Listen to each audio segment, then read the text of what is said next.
Senate will come out of recess, and I call the Senate to order, and I recognize Senator Bradley for a motion. Good morning, Mr. President. I move that the Senate adjourn from the late session. All in favor, say aye. Aye. All opposed, say no. The ayes have it. The motion to adjourn passes. We're now in the early session. Senate will be attentive to our chaplain, the Reverend Hannah Anderson. Welcome.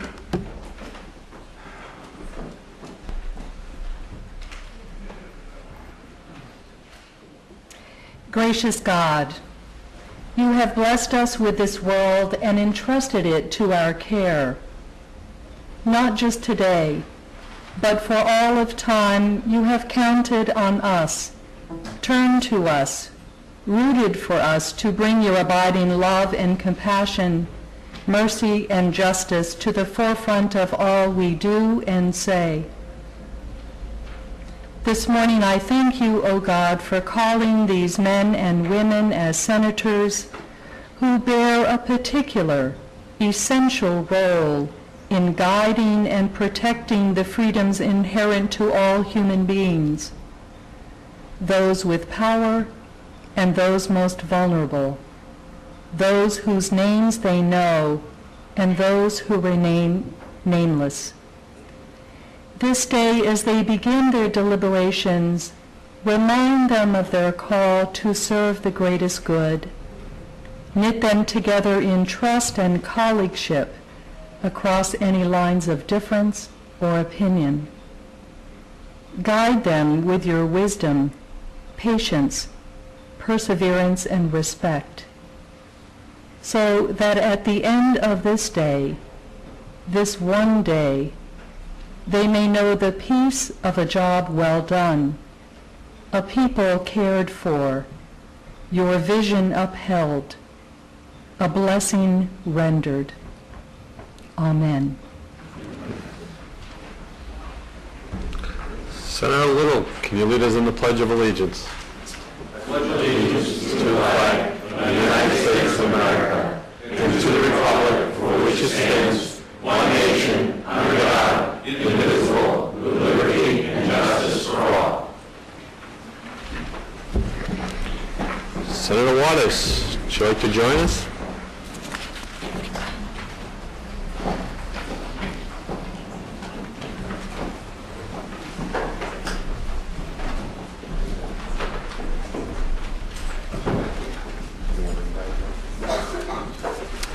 Thank you, Mr. President. I want to invite Specialist Patrick Combs for a resolution.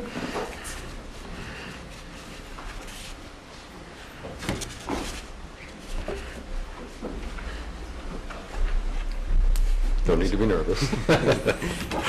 This is the New Hampshire Senate. A resolution. Be it known that the New Hampshire Senate extends its congratulations to Specialist Patrick D. Combs in recognition of 5 years of service in the Funeral Honors Program, honoring over 930 veterans at funeral services all across New Hampshire, and for being one of 4 nationally certified trainers in the state who provide training of the highest standard for members of the U.S. Army Honor Guard. And be it further known that the New Hampshire Senate extends its heartfelt gratitude and thanks for your dedicated service. Thank you, Specialist.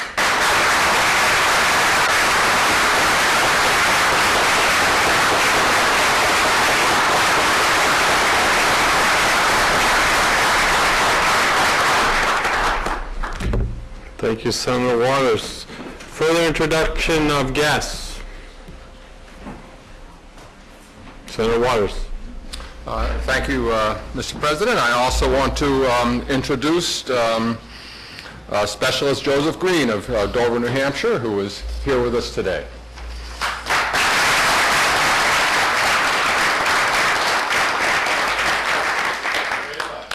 Thank you, Mr. President. I want to introduce my son, Sergeant Michael Agard from right here in Nashville, Concord, right? Boston. My son.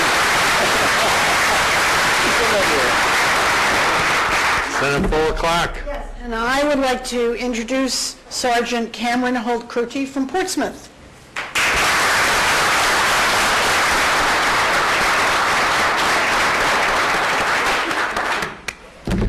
thank you all for your service, and you're welcome to stay unless you have other things you'd like to do much better than the Senate floor. But the further introduction of guests.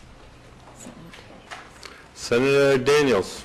Thank you, Mr. President. It's my privilege today to introduce the pages for the day. They're both students at Milford High School. Amanda Alcox, 18-year-old senior. Her favorite subject is psychology.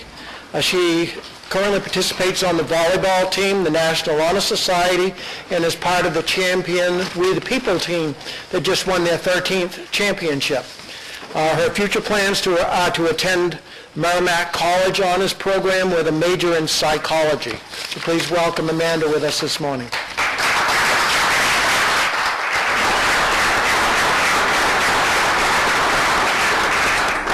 Mr. President, it's also my honor to introduce to you Samantha Lees.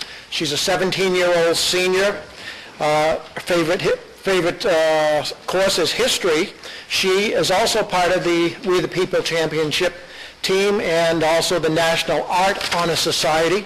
And she plans to attend Riviera University with a major in psychology. So please welcome Samantha with us today also.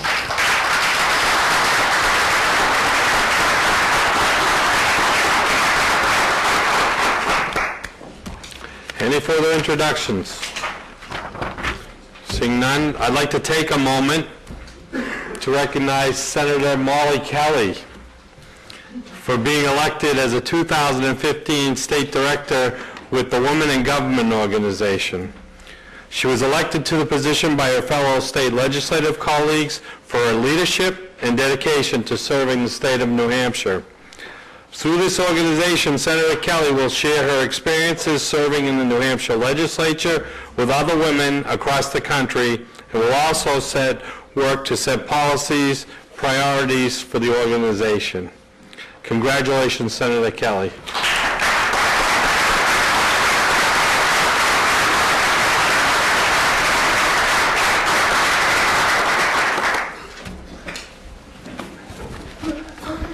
Without objection, the following bill is special ordered to the end of the calendar, Senate Bill 170 in energy.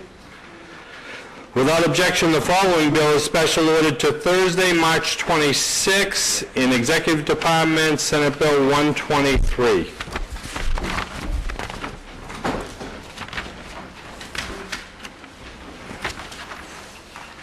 Nothing's wrong. Senator Bradley moves that the consent calendar with the relevant amendments as printed in the day's calendar be adopted, and that all such bills found ought to pass be ordered to third reading.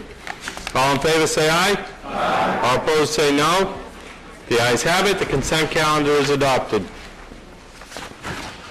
Senate will be attentive to the clerk. Thank you, Mr. President. The Committee on Commerce, to which was referred Senate Bill 45, an act relative to opioid treatment agreements under workers' compensation law. Having considered the same, the committee recommends that the bill is ought to pass with an amendment by a vote of 5-0. Senator Bradley for the committee. Senator Bradley. Thank you very much, Mr. President. I move on to pass with amendment on Senate Bill 45. This bill, as amended by the committee, requires an injured worker and his or her treating healthcare provider to enter into an opioid treatment agreement outlining the procedures for opioid use under workers' compensation. The committee amendment also has a pharmacy benefits management program, which I apologize for the fact did not have a public hearing. So after we adopt the committee amendment, I would want to introduce a floor amendment. Thank you, Mr. President. Senator Bradley. The bill is now on second reading. The first order of business is the committee amendment. Is there any discussion on the committee amendment? The question is the adoption of the committee amendment. You ready for the question? All in favor say aye. Aye. All opposed say no. The ayes have it. The committee amendment is adopted. The bill is on second reading. Is there any further discussion or amendments? Senator Bradley. Thank you very much. I think being distributed now is the floor amendment that removes the pharmacy benefits management section of the committee amendment. Senator Bradley offers floor amendment 0924S, and will speak to his amendment as it's being handed out. And as I indicated previously, Unfortunately, this section of the committee amendment did not have a public hearing, and before we proceed with it, it should have a public hearing. So I ask that we strip it out and pass what would remain of the bill, which is the original bill that our friend from Bedford sponsored, which is an excellent bill dealing with opioid agreements under workers' compensation. Thank you. Thank you, Senator Bradley. The question is the adoption of Floor Amendment 0924S. Any discussion? Ready for the question? All in favor say aye. Aye. All opposed say no. The ayes have it. The floor amendment is adopted. The bill is still on second reading and open for further discussion or amendments. The question is the adoption of ought to pass as amended on Senate Bill 45. You ready for the question? All in favor say aye. Aye. All opposed say no. The ayes have it. The motion is adopted and it's ordered to third reading. Senate will be attentive to the clerk. Thank you, Mr. President. The Committee on Commerce, to which was referred Senate Bill 137, an act relative to cost-sharing parity for oral anti-cancer therapies. Having considered the same, the committee recommends that the bill is ought to pass with an amendment by a vote of 5-0. Senator Bradley for the committee. Senator Bradley. Again, thank you very much, Mr. President. I move ought to pass with amendment on Senate Bill 137. The bill as amended by the committee prohibits insurers providing benefits that cover expenses for intravenously administered, injected, and oral cancer therapies from requiring insured to pay a higher copayment deductible or coinsurance than for the anti-cancer medications injected or intravenously administered by a healthcare provider. 35 other states have adopted similar chemotherapy parity legislation. It's pending in 7 others, and I would stress that this is parity, not a new mandate. Approximately 8,000 people are diagnosed with cancer in New Hampshire every year. For some of those people, oral chemotherapy could not only be safer and more convenient, but could also be the only life-saving course of treatment. In 2012, the Department of Insurance with Compass Health Analytics produced a report showing a projected premium impact due to parity in cost sharing for oral cancer therapies of between 4 and 9 cents per member per month, or at the top range, about $1.08 per member per year. In my opinion, this is a very modest impact in order to assure, for purposes of insurance coverage, that patients have every opportunity through the drugs or the intravenous chemotherapy full access to the range of cures that they need to fight this terrible affliction.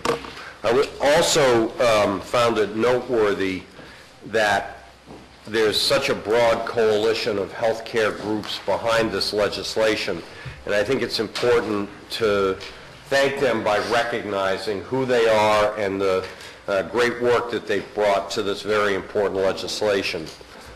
The American Cancer Society Cancer Action Network, Dana-Farber Cancer Institute, Dartmouth-Hitchcock Norris Cotton Cancer Center, the International Myeloma Foundation, the Leukemia and Lymphoma Society, the National Brain Tumor Society, the National Patient Advocate Foundation, Northern New England Clinical Oncology Society, New England Bio, New England Breast Cancer Coalition, New Hampshire Hematology Oncology, the New Hampshire Medical Society, the New Hampshire Nurses Association, the New Hampshire Nurse Practitioners Association, the New Hampshire Prostate Cancer Coalition, the Prostate Health Education Network, and the New Hampshire Comprehensive Cancer Collaboration.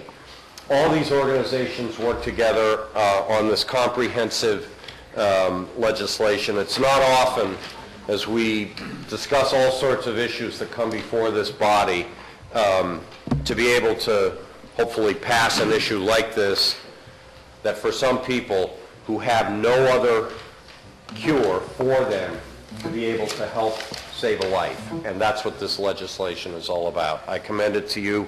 I thank the co-sponsors. I thank all the groups that brought this to us. And now I'd ask ought to pass, and I believe a roll call. Senator Bradley moves on to pass with amendment. The bill is now on second reading. The first order of business is the committee amendment. Is there any discussion on the committee amendment? Senator Pierce with a question of Senator Bradley. Yes. Senator Bradley? Senator Bradley, you said this is not a new mandate. Is that because New Hampshire law has already long mandated coverage for oral therapies, and this is just bringing the out-of-pocket costs into parity? It's not a new mandate because the medical component of a person's health insurance would provide for the intravenous chemotherapy care. So this legislation, passage of this legislation ensures that the oral chemotherapy, the pill form, the newer technology, which, as I indicated before, may be the only chemotherapy that would cure a particular ailment, is treated in the same manner as a pharmacy benefit that the intravenous chemotherapy is treated as a medical benefit. That's why it's parity. Great, thank you. Is there any further discussion? The question is the adoption of the committee amendment. Are you ready for the question? All in favor say aye. Aye. All opposed say no. The ayes have it. The committee amendment is adopted. The bill is on second reading. Is there any further discussion or amendments? The question is the adoption of ought to pass as amended on Senate Bill 137. A roll call has been requested by Senator Bradley, seconded by Senator Susi. Are you ready for the question? Clerk will call the roll. Senator Woodburn. Yes. Senator Forster. Yes. Senator Bradley. Yes. Senator Waters. Yes. Senator Pierce. Yes. Senator Cataldo. Yes. Senator Hosmer. Yes. Senator Little. Yes. Senator Sanborn. Declare a conflict under Rule 6-25. Senator Kelly. Yes. Senator Daniels. Yes. Senator Avard. Yes. Senator Lasky. Yes. Senator Carson. Yes. Senator Feltes. Yes. Senator Booton. Yes. Senator Reagan. Yes. Senator Susi. Yes. Senator Birdsell. Yes. Senator D'Alessandro. Yes. Senator Fuller Clark. Yes. Senator Prescott. Yes. Senator Stiles. Yes. Senator Morse. Yes. 23. The ayes have it. The motion of ought to pass as amended is adopted 23-0, and it's ordered to third reading.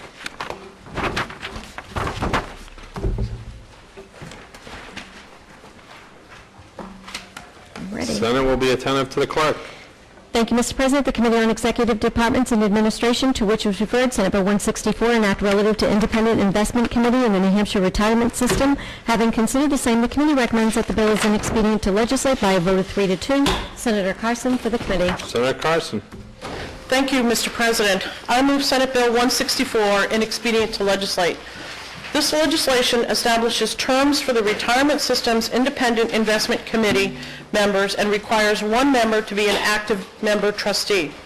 The Independent Investment Committee was a result of a commission established in 2006 to 2007, whose responsibility was to complete a comprehensive review of the retirement system.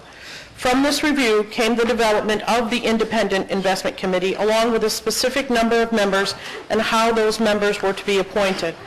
Senate Bill 164 would place term limits for the independent members serving on the Investment Committee, but not the active member trustee serving on the Investment Committee. The ED&A Committee felt this legislation would be best reviewed by the Bicentennial Commission in 2017.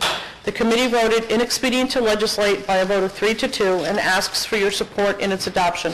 Thank you, Mr. President. Thank you, Senator Carson. The motion is inexpedient to legislate. Is there any discussion? Senator Waters. Thank you, Mr. President. I ask my colleagues to overturn the motion of ITL, so I may offer a substitute motion. As described, this bill would include in the five-person Independent Investment Committee one member who is an active member, and it also would set term limits for all the members of the Independent Investment Committee. I brought forward this bill because I think that it's very important that we have an active member on this investment committee. We are the only state that has such a system that does not include an active member on the investment committee. And of some 200 other similar funds, we are the only state that does not have a member of the, an active member as a member of the investment committee. I think this is important because, after all, whose money is this? It's their money. It's the people who have worked for their careers, who have invested themselves in serving the people of this state, and now look forward to a retirement funded by that system. These are policemen, these are firemen who have risked their lives serving us, and now they want to make sure that their retirement is not at risk because they do not have a seat at the table on this committee. If a question is asked as to whether or not these would be qualified individuals to serve on this committee, I remind my colleagues that under existing RSA 100A 14B, 2, it states each member of the investment committee shall have substantial experience in the field of institutional investment or finance other than their experience as trustees of the New Hampshire retirement system, taking into account factors such as educational background, business experience, and professional licensure and designations. And I assure you that there are active members of the system who have professional certification and requirements and experience in investment and would be fully able to be appointed to this group. Secondly, terms of service. I'm not aware of any other group in the state that has essentially lifetime appointments.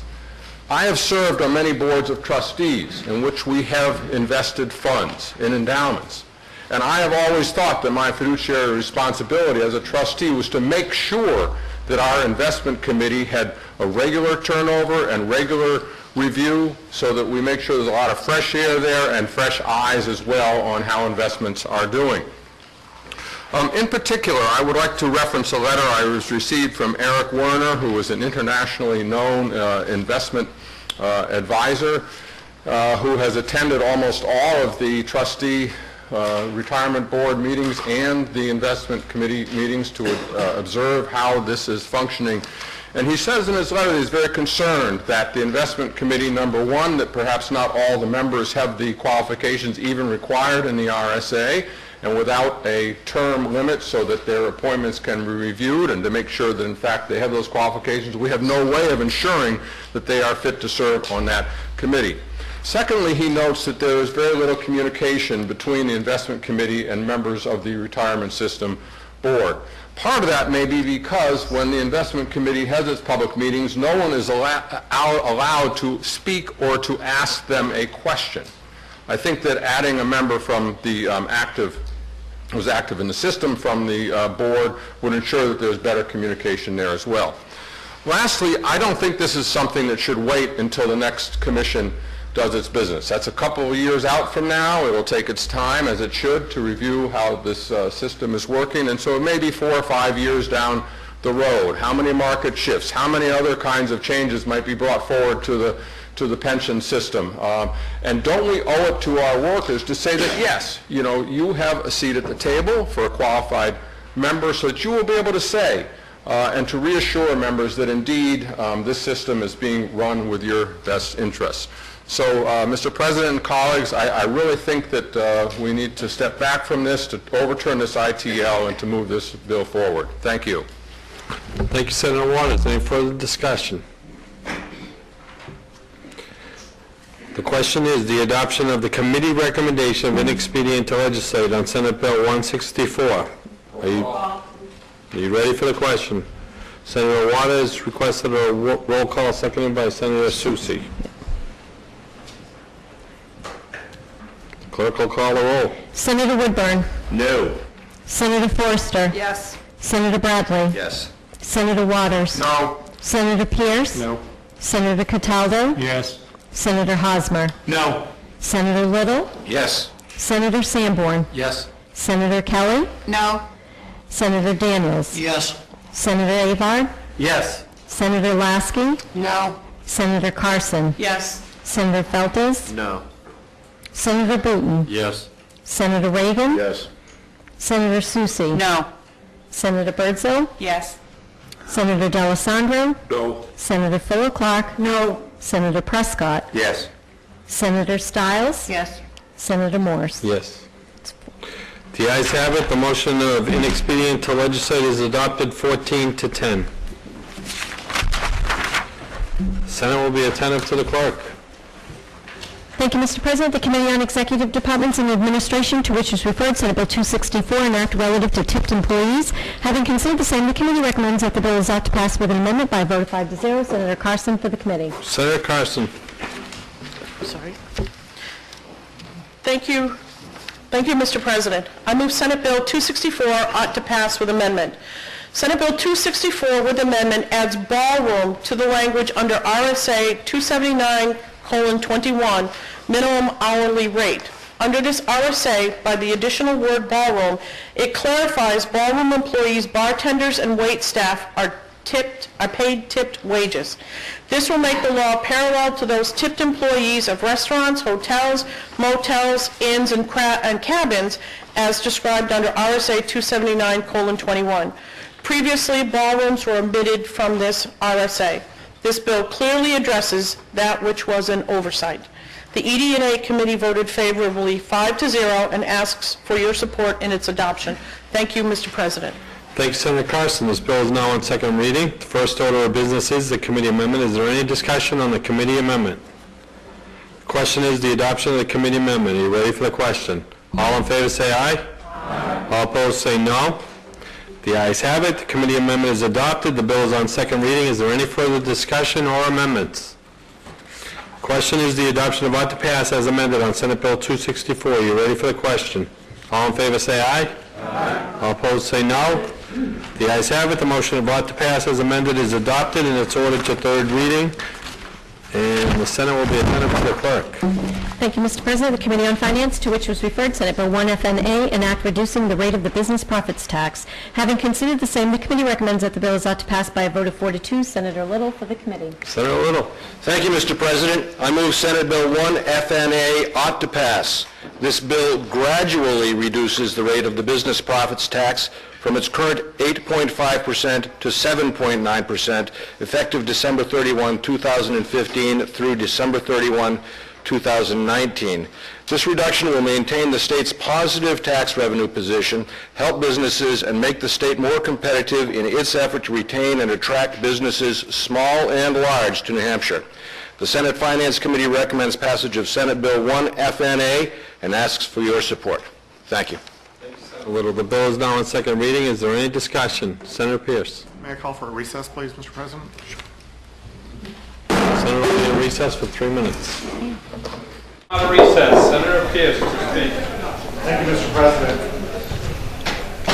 Mr. President, I write in opposition to Senate Bill 1 and, by extension, Senate Bill 2.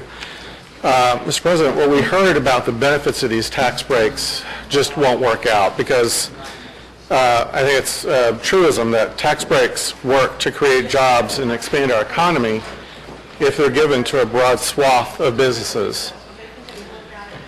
Here in New Hampshire, 90+% of our businesses are small businesses. And these bills, Senate Bills 1 and 2, give special tax breaks only to the rich out-of-state large corporations. In fact, if you do the calculations as I did, 70+% of these tax cuts go to 2% of all New Hampshire businesses. That's simply not giving all businesses in New Hampshire an opportunity for these supposed savings. Another truism, Mr. President, is that tax breaks work if they are big enough to allow businesses to actually create jobs. And based on data from DRA, for the first 5 tax brackets that they list, the highest annual average savings coming out of these bills is just about $1,400 for the BET and just over $1,000 for the BPT. Mr. President, $2,400 creates no jobs, creates no enhanced consumer demand, and it does nothing to expand our economy. But it keeps going, Mr. President. On the 6th bracket, $4,500, and the 6th bracket of tier of companies will realize an annual savings of $4,500 for the BET and $3,400 for the BPT. In the 7th bracket, it gets a little better. $16,000 for the BET, $13,000 for the BPT. Now, Mr. President, that may create 1 or 2 more jobs, but those are only low-wage jobs. those aren't the jobs we're looking for in New Hampshire. But, Mr. President, true to form, it's only when you get to the top 0.04% of all businesses in this state do we actually see a real impact of these tax cuts. The average annual tax cut for the BPT for these top out-of-state rich corporations is $128,000 per year, $142,000 for the BET. Mr. President, these bills give these special tax breaks, reserve them only for the richest out-of-state big corporations, and they do nothing to help stimulate economic consumer demand or create jobs. So, Mr. President, what we're seeing here is once again we're putting the interests of big out-of-state corporations ahead of the needs of our people. We know that when DRED recruits businesses to come to New Hampshire, these businesses say much more often that they're looking for an educated workforce to fill the high-skilled jobs that they tend to bring. Number two, a quality infrastructure to help move their goods across the state. And number three, safe and healthy communities for their employees to raise their families. But instead, Mr. President, Senate Bills 1 and 2 spend $200 million not going to education to help train our workforce. So we're ignoring what businesses really want on that point. Spends $200 million not going to fix our roads and bridges or finish the I-93 project. Again, ignoring what businesses tell us what they want. $200 million not going to make our communities safer, and therefore ignoring what businesses want. Rather, Mr. President, we're spending $200 million, and as we've seen in the past week from House Finance Division 3, we're going to repeal or fail to reauthorize the New Hampshire Health Protection Program, which we know, Mr. President, is saving the state and our largest employers millions of dollars in uncompensated care costs. If Division 3 has its way, we're going to be terminating key services for adult Medicaid beneficiaries, access to ambulance, optometric, audiology, psychology, and personal care services. We'll be decimating a reduction in services for the elderly, home-delivered meals, transportation, caregiver supports. We're going to eliminate ServiceLink, which provides assistance with long-term care services for the elderly and people with disabilities. And we'll be seeing millions of dollars in reduction in support for emergency homeless shelters, 42 shelter programs serving almost 5,000 people in FY 2014. Mr. President, this $200 million that we're giving away to the rich out-of-state corporations, are these our priorities, or are people our priorities? My priority is to serve my constituents, and I believe it should be the Senate's as well. Thank you, Mr. President. Thank you, Senator Pierce. Senator Stiles for an introduction. Thank you, Mr. President. I'm pleased to welcome, and I would ask my colleagues to help me welcome the students from Northampton School.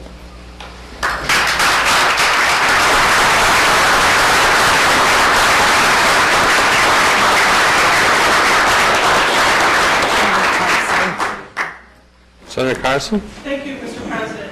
Mr. President, I would like to point out, I believe his name is Colby. He is the most stylish fourth grader that I have seen this year.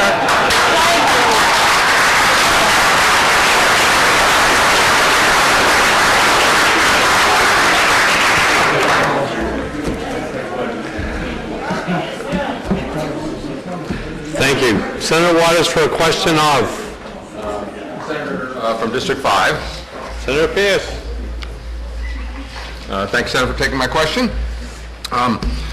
In reference to your statement about the desire of businesses to have a trained workforce, would you believe that last week in Dover at the Chamber of Commerce meeting on what the rest of the state can learn from the Seacoast economy, that Brian Gottlob, perhaps the most respected economic forecaster and business analyst in the state, said that he believed that reduction in the business profits tax was really quite unnecessary, and the businesses he spoke to said what we really need to do is to make sure that there's money for job training and to do something about energy. Yes, I would believe that. Thank you very much. Senator Hosmer for a question of?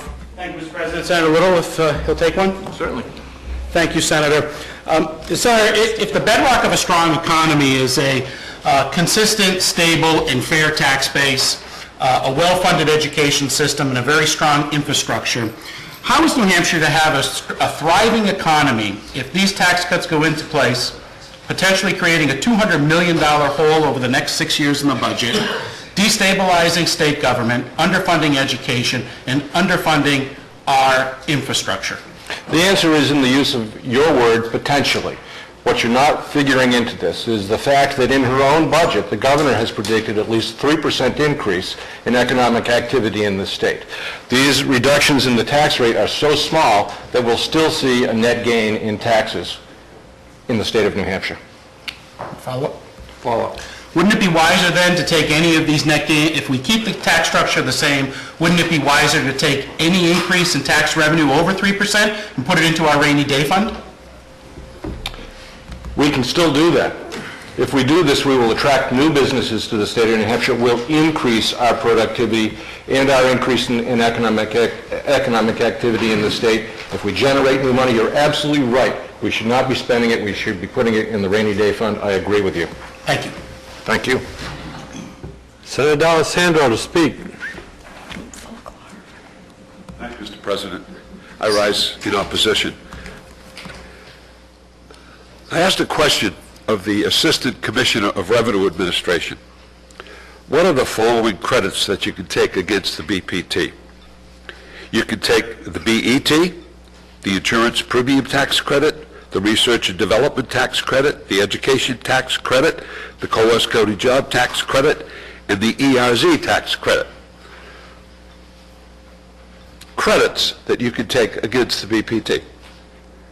So in actuality, does anybody pay 8.5%? I don't think so. I don't think so. And what's the real problem facing business and industry in the state of New Hampshire as we speak, as we sit here today? It's the cost of energy. That's a real cost. That has to be dealt with. That's the real driver of the economy. The tax rate, as I said, you have a number of credits you can take against the tax rate. No one really pays the 8.5% tax rate. But the cost of energy is real. It is real. Have a company in the district, in the city of Manchester, that based on what's happening in today's world will pay an additional $1 billion in energy costs. An additional $1 billion. You can't keep going if those kind of costs are brought upon you, regardless of what the tax rate is. You're not going to have any profits. I think that's the thing we have to worry about. If you don't have any profits, you're not paying any tax. That is the issue that we must grapple with as a Senate, as a House, and really as a government. This is what we must grapple with, and we must solve. If we don't solve that, there is no business. There is no business. There's no money to put into the rainy day fund because nobody's paying. So my plea to my colleagues is let's look at things that make a difference. Let's look at things that make a difference. Reducing this tax makes no difference. It makes no difference. Reducing energy costs makes a gigantic difference. A gigantic difference. And if I'm making decisions that are in the best interest of the people of the state of New Hampshire, I want to make a decision that has an impact. That impacts the lives, the working conditions, the jobs of every person in this state. Let's not forget that. Let's not let that go by the boards. That's why we're here. This, as I said, there's plenty in the books. We have reduced or changed taxes 29 times in the last 8 years. This would be the 30th. We've done it 29 times. Enough is enough. Thank you, Mr. President. Senator Fuller Clark, do you have a question? Okay. Senator Little with a question of? Question of Senator from District 20, please. Senator, I agree with you entirely about the cost of energy in the state of New Hampshire, and I look forward to working with you and other members of the Senate to fix that. Yesterday, we heard a bill in the Energy and Natural Resources Committee that had to do with the PSNH settlement that Senator Bradley brought forward, an excellent bill. It's covered in this morning's New Hampshire Union Leader. And Never read the Union Leader. Sorry. You should. They talk about you all the time. Well, it's in a negative capacity. It's bad. In their article this morning, Kevin Body, plant engineer for Hendricks Wire and Cable Company in Milford, New Hampshire, said this, quote, our business has other manufacturing locations around the U.S., and they are in a much more friendly environment for taxes, power, and labor. These costs are causing our parent company to reevaluate the benefit of keeping our company here. And the first thing he mentioned was taxes. Do you believe that statement? Well, I believe part of it. You don't believe taxes? Further question? Further question. You don't believe that large corporations with tens of thousands of employees in the state of New Hampshire, our constituents, are making decisions based upon tax rates, power, and labor? I believe that power and labor are the key elements in the decision-making process. In terms of taxation, as I said, we have reduced taxes 29 times in the last 8 years. And as I said to you, you have, or the business has the ability to use as a credit the business enterprise tax, the insurance premium tax, the research and development tax credit, the education tax credit, the cost coding tax credit, and the ERZ tax credit. Thank you, Senator. You're welcome, Senator Little. Always a pleasure. Thank you. Senator Sanborn with a question of? Senator D'Alessandro. My good friend from District 20, I'd never put you in the same position as my good friend from District 7 was a week ago, where he stood up for an hour, it seemed like. But my question for you is, you mentioned all types of tax credits, North Country, Research and Development Tax Credit. If my memory serves, you actually voted for most, if not all, of those tax cuts. So my question would be is, why would you vote for tax cuts for big corporations like the Research and Development Tax Credit, which is only for big companies? And all these tax cuts, why have you voted for them all, but yet this one you feel you can't support? Well, thank you very much for the question. I appreciate that. I vote for something when I think it's the right thing to do. And I'm happy to say 29 times I probably voted for tax reductions. And I articulated to you what those tax reductions were. I don't think we need any more at this particular time. Fantastic. Thank you, sir. Thank you. Senator Woodburn. Thank you, Mr. President. I rise in opposition. We've talked about this issue. What's absolutely clear is that tax cuts are an expense. They don't pay for themselves. They leave a hole. They're fiscally irresponsible. You can look around the country, Google, state to state, find out what's going on, follow this model. What has become clear has been the question we've been asking and asking and asking. Who's going to pay? What are we going to cut? Finally, if you ask a question long enough, people begin to answer, and the answers are beginning to come like claps of thunder from the Republicans in the House majority. They've given us a peek. The cost is clear, the price is dear. We're going to devastate DOT. We're going to end senior meals, ServiceLink, Medicaid expansion, nursing homes. We had tears last week about nursing homes. This is a devastating cut to nursing homes. Mr. President, there's a vice. One side of the vice is tax cuts. Taking money out of our budget that we need to pay our bills. And the other side is spending cuts. And we know that vice is getting tighter and tighter. And it's not the comfortable people. It's not the well-educated people. It's not the people who God has blessed. It's those who are in the shadows of life, the elderly, the young. the people that need government to show up. I know these people. They're in my district. They're people that work twice as hard for half as much if they're lucky to have a job. And 27% of the men in my county, 19 to 54, do not have jobs. They're not in the workforce. What kind of a community, what kind of a society weighs in on that side? The choice is clear. Who gets what in this process and what the damage is. Thankfully, the candor of the House majority is coming clear. We know the price, and I hope we're not willing to take it. Thanks. Any further discussion on Senate Bill 1? Senator, did you have a question? No? Senator Bradley to speak. Thank you very much. Let me try to respond to some of the issues that have been raised here.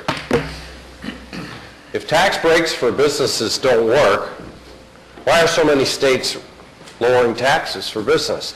In particular, why are our good friends to the south, Massachusetts, under a very liberal Democratic governor lowering taxes?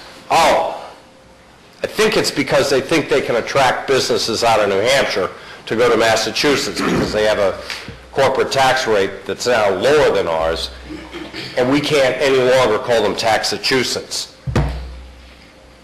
I'm afraid this is a competitive world, my good friend from Manchester. Tax breaks do work, and we are in a very real competition.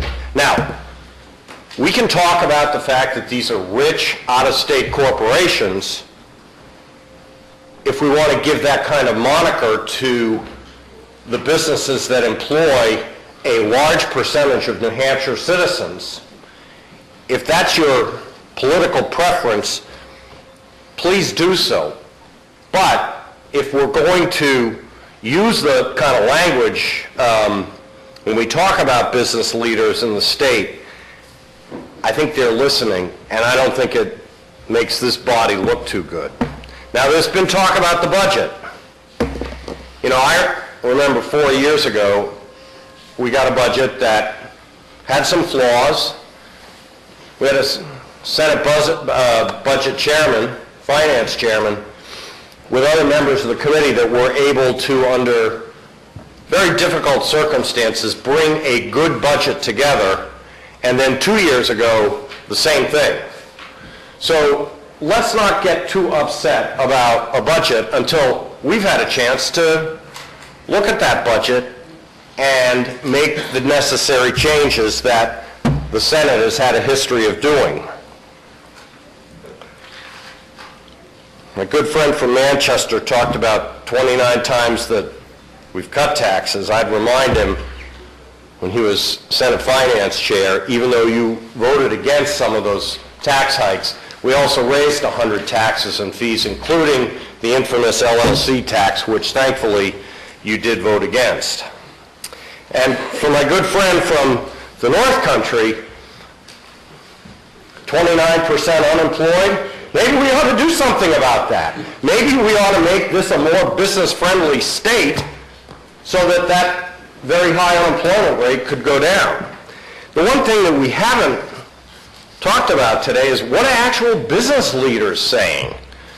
I read from the High Tech Council letter last week, and I'm going to do it again because they represent 230 technology member companies that employ over 20,000 people, a lot of whom, for my good friend from Manchester, are in your district. They said, therefore, we unequivocally support the measured approach in Companion Bills, Senate Bill 1 and 2, that they take to create business incentives through modest tax reform. Velcro, another Manchester employer. Velcro USA believes passage of Senate Bill 1 and 2 will help the company better compete with textile manufacturers in low-cost regions such as Asia, South America, and even the Southeast USA. Barry Dunn, another Manchester company. Senate Bill 1 and 2 will keep New Hampshire competitive with other states that are considering business tax reductions or have already cut their business taxes. Normando Environmental Consultants from Bedford. Since New Hampshire has one of the highest corporate income tax rates in the country and the region, and we have high electricity, labor, and health care costs, passage of Senate Bill 1 and 2 would send the right message to existing and potential new businesses to move into the state. Letty Group Work Opportunities Unlimited in Dover. And both Senate Bill 1 and 2 keep New Hampshire competitive with other states that are considering business tax reductions or have already cut their business tax rate. Mainstay Technologies from Belmont. The tax burden is a significant challenge and one that puts New Hampshire at a competitive disadvantage relative to other states. Any reduction in these taxes helps attract more businesses and allow businesses to keep and invest more of their profits. And lastly, to my good friend from Senate District 8, Monadnock Paper. New Hampshire has one of the highest corporate tax rates and electricity costs in the country. Passage of Senate Bill 1 and 2 will help New Hampshire businesses be more competitive with businesses in other states. These are what business leaders who create jobs and employ people think. These are not rich out-of-state corporations. These are people that need to be competitive with other states and internationally. We can ignore them. We can ignore the fact that we have the highest corporate tax rate, or the 48th highest, so three from the top. We can ignore that. But we do so at our peril. And as I said last week, we will have the opportunity, starting in about 2 weeks, to fashion a budget that deals with priorities. There are a lot of different priorities. For some, it's health care. And I joined with my good friend from the Upper Valley in trying to fix health care last year. For others, it's the university system. For others, it's any number of things. But to ignore the fact that we have an uncompetitive corporate tax rate is nothing worse than the most myopic short-sightedness that we could have. I commend passage of Senate Bill 1. Thank you. Thank you, Senator Bradley. Senator Waters for a question of? To speak. Excuse me. Senator D'Alessandro to speak first. Thank you, Mr. President. Mr. President, I applaud my colleague from Senate District 3. Magnificent, truly. I love his iteration of all of these facts and figures and quoting all of these great things. And I appreciate the fact that when push came to shove, the Senate responded in a very positive manner to the operating budget. They took an operating budget that was inoperable and made it operable and took care of many of the needs of the state of New Hampshire. That speaks well for the Senate. In speaking well for the Senate, I say, this particular decision, I don't want to be like Massachusetts. That's why I'm in New Hampshire. I was born and brought up in Massachusetts. I don't want to pay an income tax. I don't want to pay a sales tax. I don't want to pay this myriad of taxes in Massachusetts. That's why I'm in New Hampshire. And I think we use good sense in New Hampshire, things that make good sense. We've provided a number of tax credits for business. I've given you an iteration of those tax credits. I think the key to our success is working on energy, reducing energy costs, producing that quality labor force, and being attentive to details. That's our secret to success. It isn't lowering the business profits tax. Thank you, Mr. President. Thank you, Senator D'Alessandro. Senator Waters. Thank you, Mr. President. Throughout these speeches, I've been hearing a sound going through my head, and if I may share, Mr. President, that sound, it's downshifting. If we cut $200 million out of this budget and shift all those social programs down to the local level, The business tax, property taxes are going up. That's what they really complain about, is the property tax. And this bill will increase that not only for businesses, but for all of our residents. Thank you. Any further discussion on Senate Bill 1? The question is the adoption of committee recommendation of ought to pass on Senate Bill 1 FN. A roll call has been requested by Senator Bradley, seconded by Senator Forrester.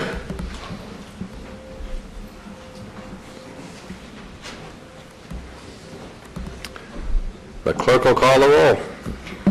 Senator Woodburn. No. Senator Forrester. Yes. Senator Bradley. Yes. Senator Waters. No. Senator Pierce. No. Senator Cataldo. Yes. Senator Hosmer. No. Senator Little. Yes. Senator Sanborn. Yes. Senator Kelly. No. Senator Daniels. Yes. Senator Avarn. Yes. Senator Lasky. No. Senator Carson. Yes. Senator Feltes. No. Senator Booton. Yes. Senator Reagan. Yes. Senator Susie. No.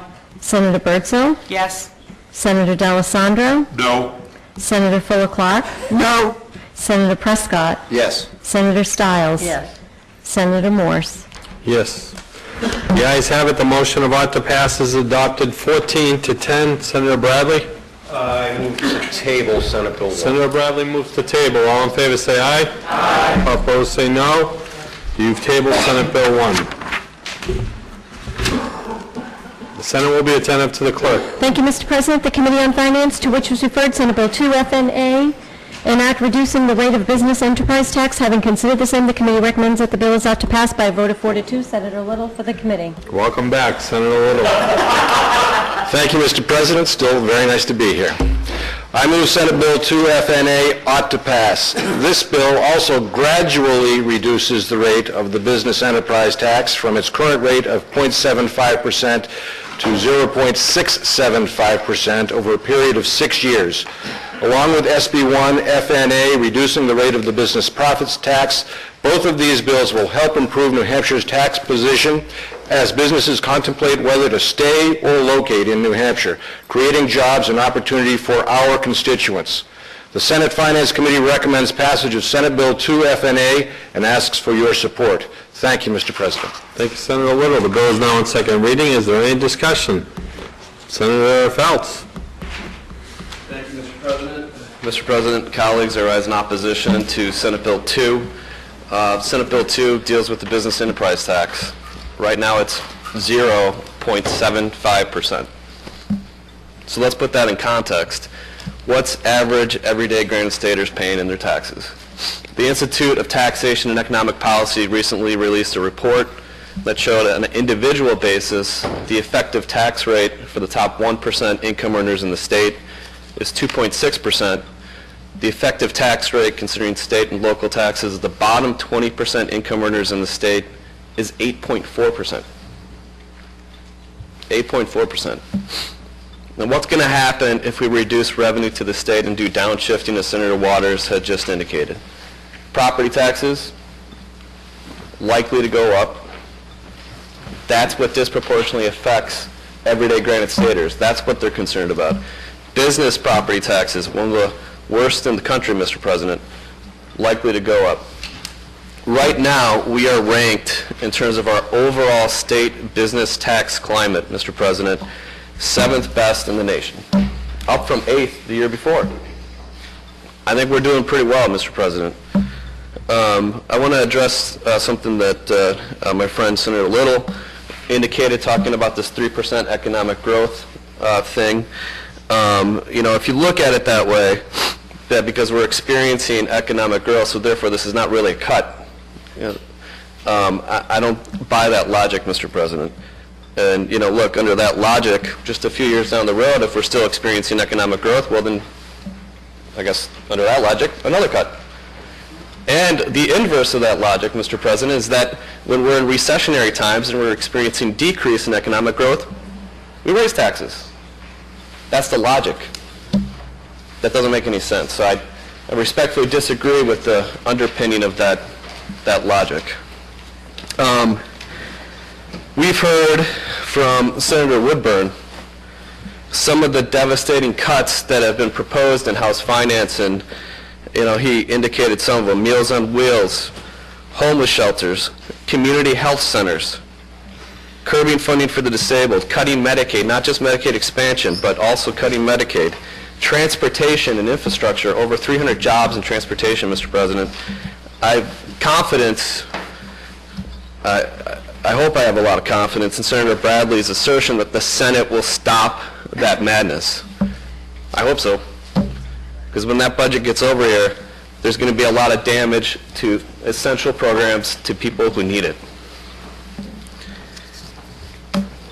Mr. President, there's discussion about whether or not we have a spending problem or a revenue problem, but either way, we have a budget problem. And the last thing we should do is make it worse with this bill. Thank you, Mr. President. Thank you, Senator Felton. Senator Woodburn with a question of.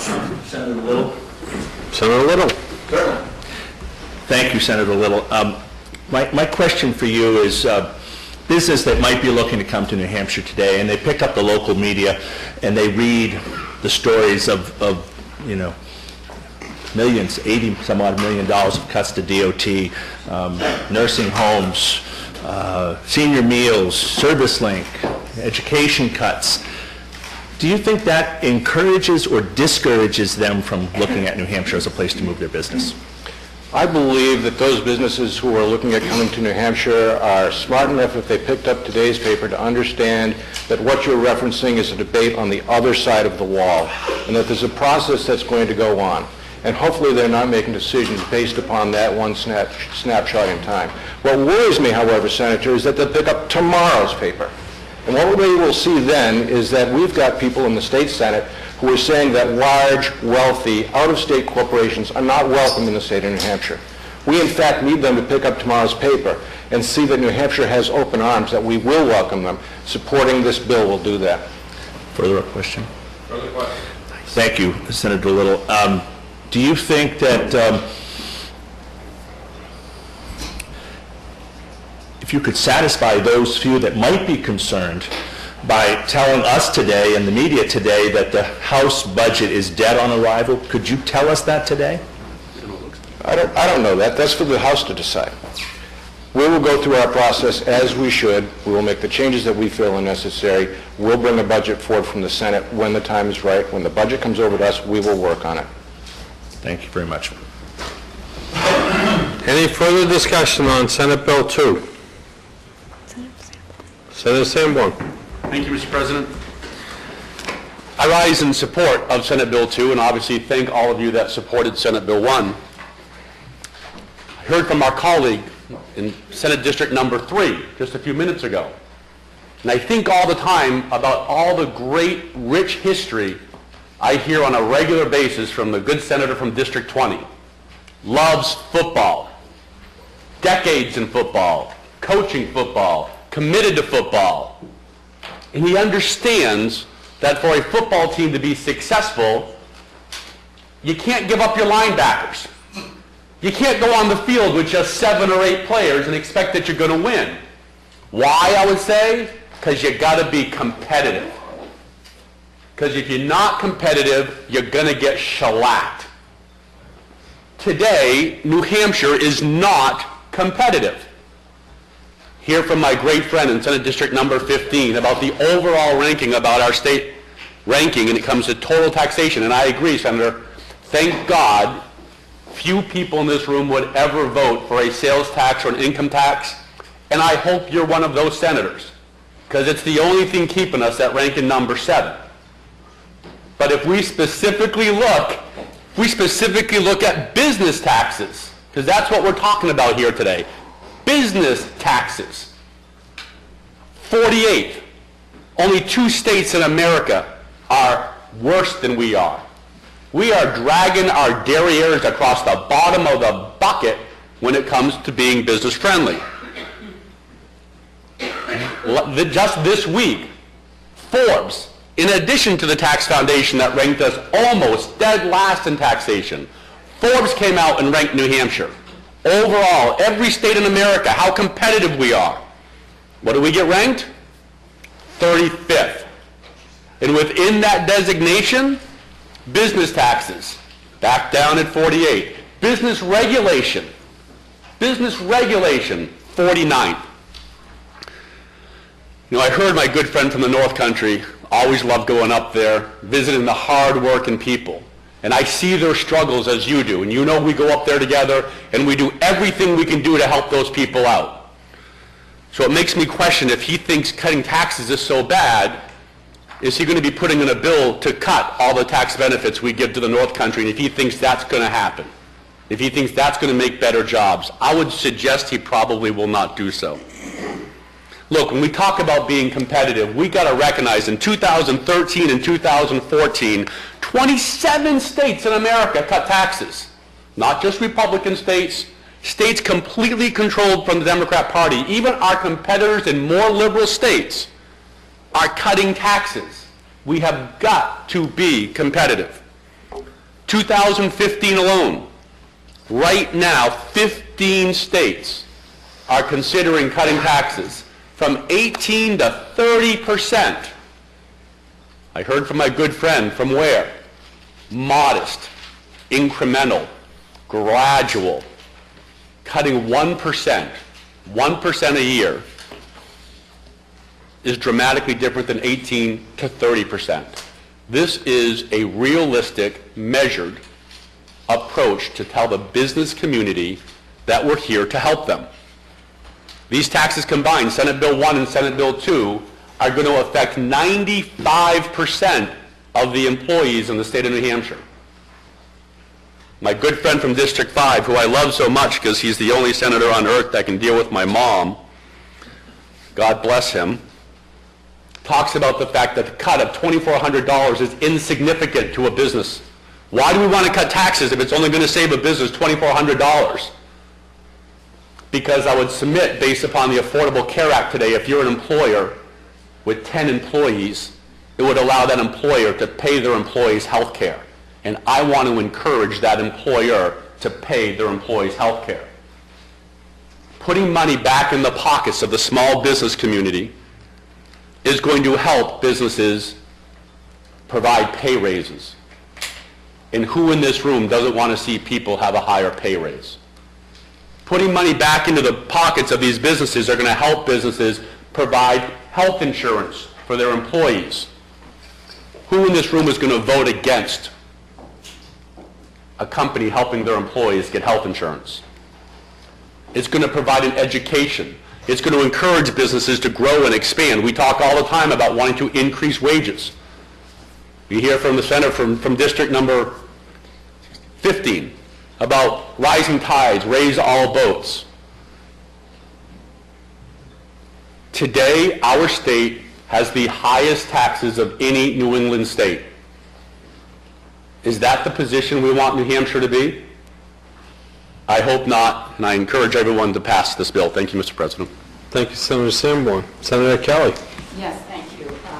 Mr. President, I oppose this legislation, and I just want to speak just briefly that for the last 7 years, I have sat and also the chair of the Advanced Manufacturing Council throughout the entire state. And there are manufacturers that I have been meeting with monthly for the last 7 years, and the question always is, what can we do to increase business? What can we do to increase our economic development and to support manufacturing in the state?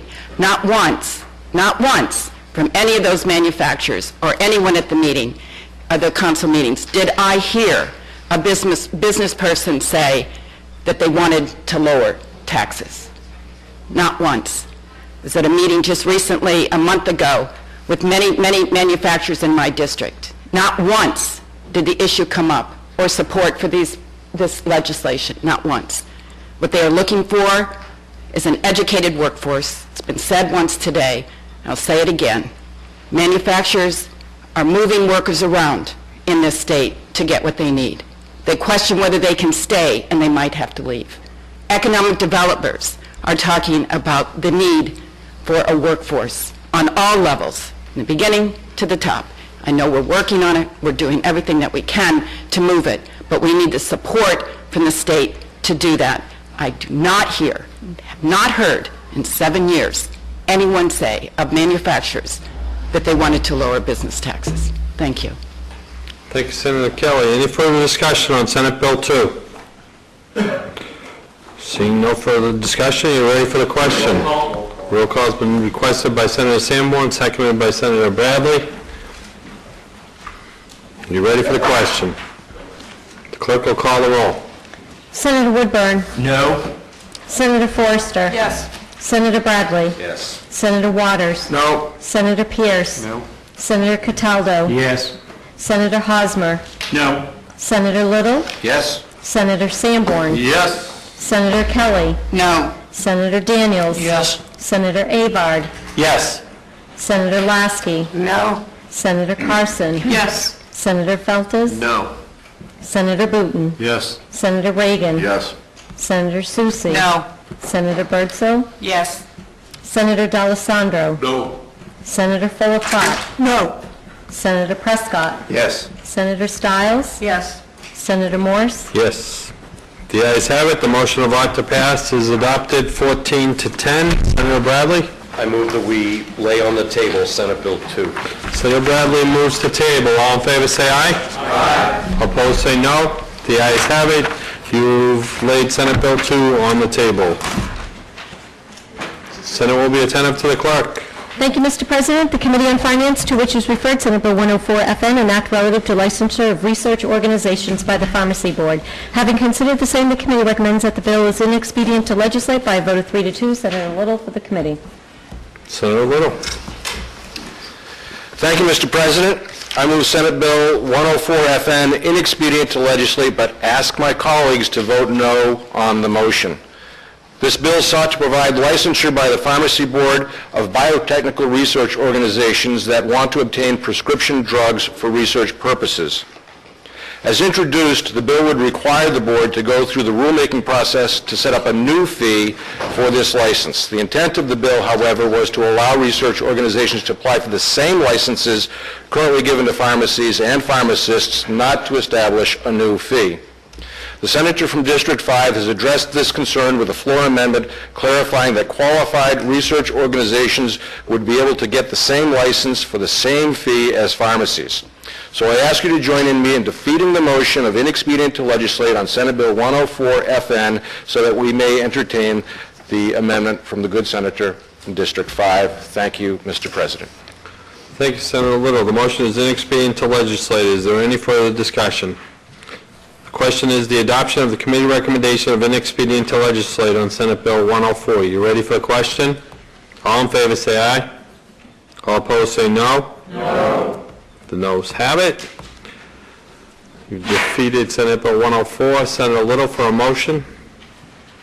Ought to pass, Senator Little. Thank you, Mr. President. I move ought to pass. Senator Little offers a motion of ought to pass. Senator Pierce for an amendment. Yes, sir. Mr. President. As it's being handed out, Mr. President, I move Amendment 1012S ought to pass. Senator Pierce offers floor amendment 1012 and can speak to his amendment as it's being handed out. Actually, the senator from District 8 summarized it beautifully. I concur with his analysis. All the amendment does is fix the point that the fees for this new license is harmonized with the fees for all other pharmacy board licenses. The question is on the adoption of floor amendment 1012. You ready for the question? All in favor say aye. Aye. All opposed say no. The ayes have it. The floor amendment is adopted. The bill is still on second reading. Is there any further discussion or amendments? The question is the adoption of ought to pass as amended on 104FN. Are you ready for the question? All in favor say aye. Aye. All opposed say no. The ayes have it. The motion of ought to pass as amended is adopted and it's ordered to third reading. Senate will be attentive to the clerk. Thank you, Mr. President. The Committee on Finance, to which was referred Senate Bill 114FN, an act enabling a driver's license applicant to request that his or her license indicate that he or she has a medically recognized disorder. Having considered the same, the committee recommends that the bill is inexpedient to legislate by a vote of 5-1. Senator Hosmer for the committee. Thank you, Mr. President. I move Senate Bill 114FN, inexpedient to legislate. This bill would enable a driver's license applicant to request that his or her license indicate that he or she has a medically recognized disorder. As the Division of Motor Vehicles is currently in the process of implementing an upgrade to replace several systems, including those associated with driver licensing, the diversion of resources necessary to implement this proposed legislation could impede the Safety Department's ability to complete the upgrade on time and on budget, resulting in potential additional costs. The Senate Finance Committee recommends Senate Bill 114FN be found inexpedient to legislate and asks for your support. Thank you, Mr. President. Thank you, Senator Hosmer. The motion is inexpedient to legislate. Senator Bradley. I move to table Senate Bill 114. Senator Bradley moves to table. All in favor say aye. Aye. All opposed say no. You've tabled Senate Bill 114.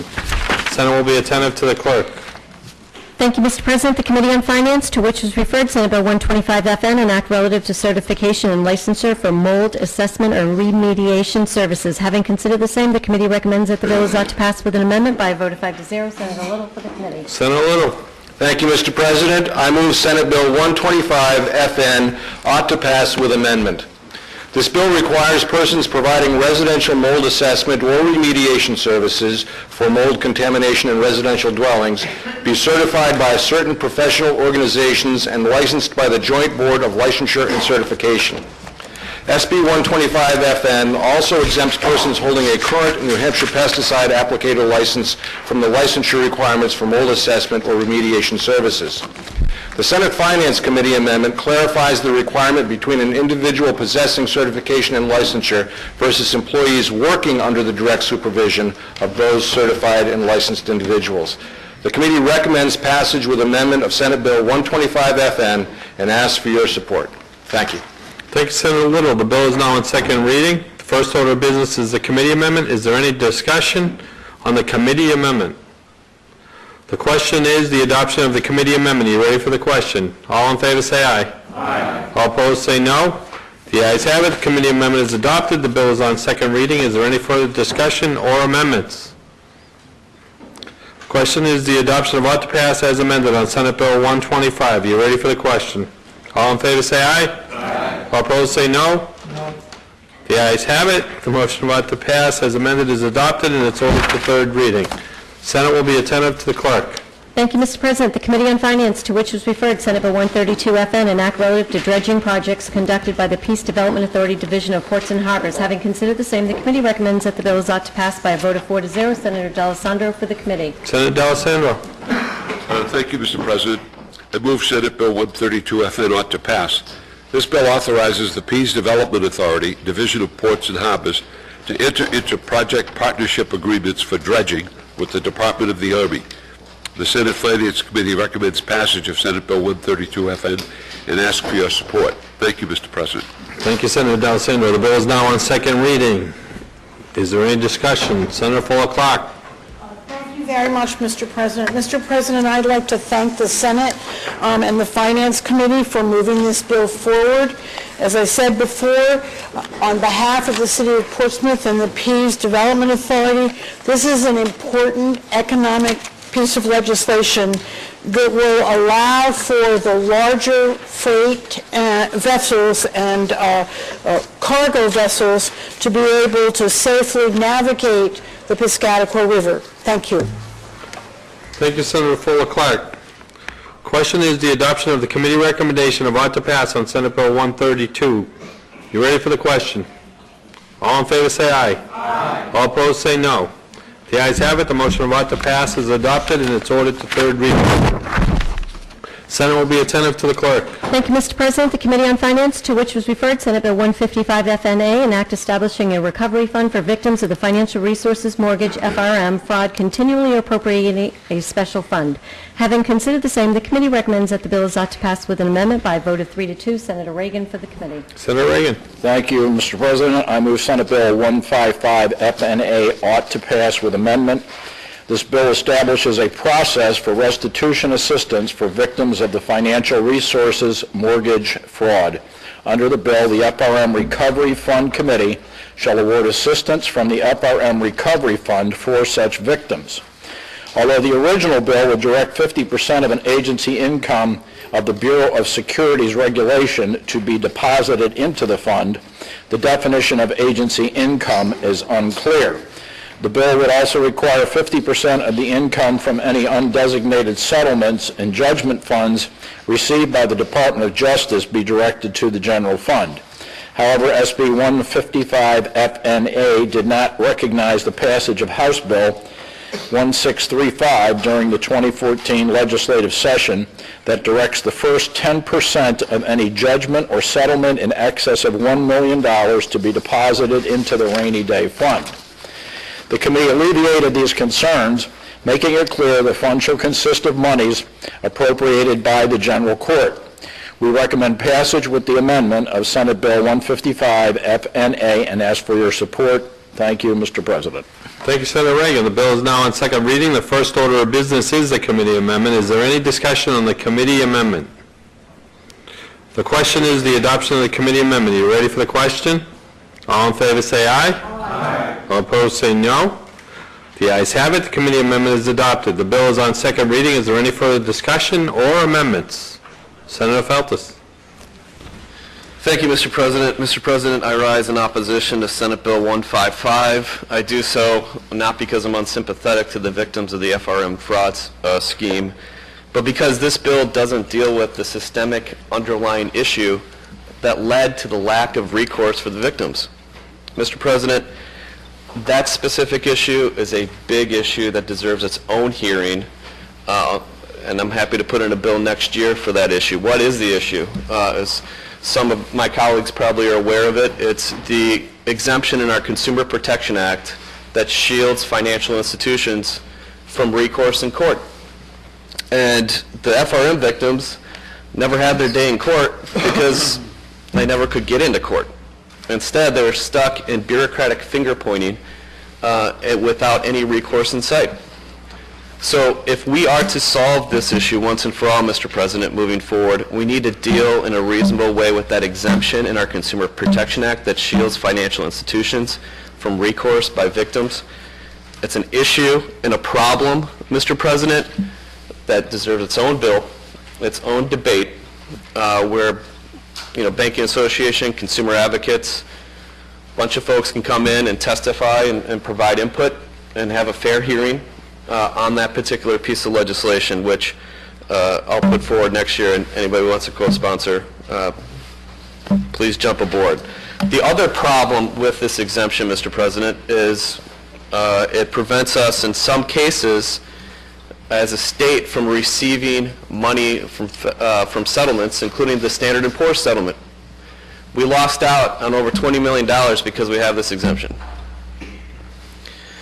I think it's time to revisit this exemption in our consumer protection law, and I think it's time to move forward in a reasonable way so that victims of future schemes can actually have recourse in court, can have their day in court, can get the recourse that they need and that they deserve.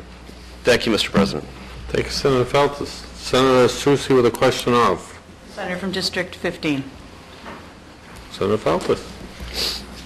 Senator, in looking at this legislation, even now that it's amended, this sets up a structure that's going to require our Secretary of State, Insurance Commissioner, Banking Commissioner, and Attorney General to convene a meeting in 45 days, and it shall require anyone seeking assistance from this fund to fill out an application within a set number of days and require action on that. And yet my understanding is there hasn't been a dollar appropriated to the fund or to the committee who's going to have to wade through all of this work. Would you believe, I think that sets up a false expectation that is actually more cruel than providing any assistance whatsoever to these people? Yes. Thank you. Any further discussion on Senate Bill 155 FM? Are you ready for the question? All in favor say aye. Aye. All opposed say no. No. The ayes have it. The motion of ought to pass as amended is adopted, and it's ordered to third reading. Senate will be attentive to the clerk. Thank you, Mr. President. The Committee on Finance, to which was referred Senate Bill 195FN, an act relative to the continuation of instruction in cursive handwriting and memorization of multiplication tables. Having considered the same, the committee recommends that the bill is inexpedient to legislate by a vote of 3 to 1. Senator Reagan for the committee. Senator Reagan. Thank you, Mr. President. I move Senate Bill 195FN inexpedient to legislate, but ask my colleagues to vote no on the motion. This bill includes in the criteria for an adequate education the continuation of instruction in cursive handwriting and memorization of multiplication tables. A majority of the Senate Finance Committee members contend the proposal places a mandate on local school districts. However, the prime sponsor of the bill, the senator from District 24, has addressed this concern with a floor amendment which she will speak to. I ask you to join me in defeating the motion of inexpedient to legislate so that we may entertain this floor amendment. Thank you, Mr. President. Thank you, Senator Reagan. The motion is inexpedient to legislate. Is there any discussion? The question is the adoption of the committee recommendation of inexpedient to legislate on Senate Bill 195. Are you ready for the question? All in favor say aye. All opposed say no. No. The ayes have it. The noes have it, and you defeated inexpedient to legislate. Sorry, Senator Stiles. I'm just one way or another, I'll win. Senator Stiles for a motion. Thank you, Mr. President. I'd like to move... Senator Stiles moves on to pass on Senate Bill 195. Senator Stiles for an amendment. I would like to introduce Amendment 0922S. I speak to my motion as it's being Senator passed out. Stiles offers Amendment 0922S and may speak to her motion as it's being handed out. Thank you, Mr. President. First, I would like to thank the Finance Committee for questioning the placement of Senate Bill 195 into the adequacy statutes. My further discussion with the LBA and Senate Council and OLS, we determined that it is better placed in RSA 18911, which is pupil instruction, and would not require a financial note by doing so, and would put all of the responsibility into the local school district to determine the implementation. So it does two things. It states our support for the policy, but it leaves the decision at the local level for the implementation, and that's what we're always about, is to try to let our local people make decisions that best meet the needs of their individual districts. So I would ask you to support the amendment and then support the bill as amended. Thank you very much, Mr. President. Thank you, Senator Stiles. The question is the adoption of Floor Amendment 0922S. Are you ready for the question? All in favor say aye. Aye. All opposed say no. The ayes have it. The floor amendment is adopted. The bill is still on second reading. It's open for further discussion and amendments. Any discussion? The question is the adoption of ought to pass as amended on Senate Bill 195FN. You ready for the question? All in favor say aye. Aye. All opposed say no. The ayes have it. It's been ordered to third reading. The Senate will be in recess for 5 minutes. Senate on recess.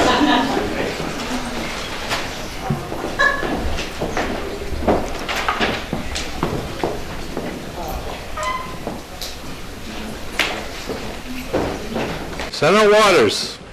Mr. President, arriving direct from their beautiful campus in Dover, New Hampshire, with their exceptional teachers and their doting parents, may I present the students of Portsmouth Christian Academy.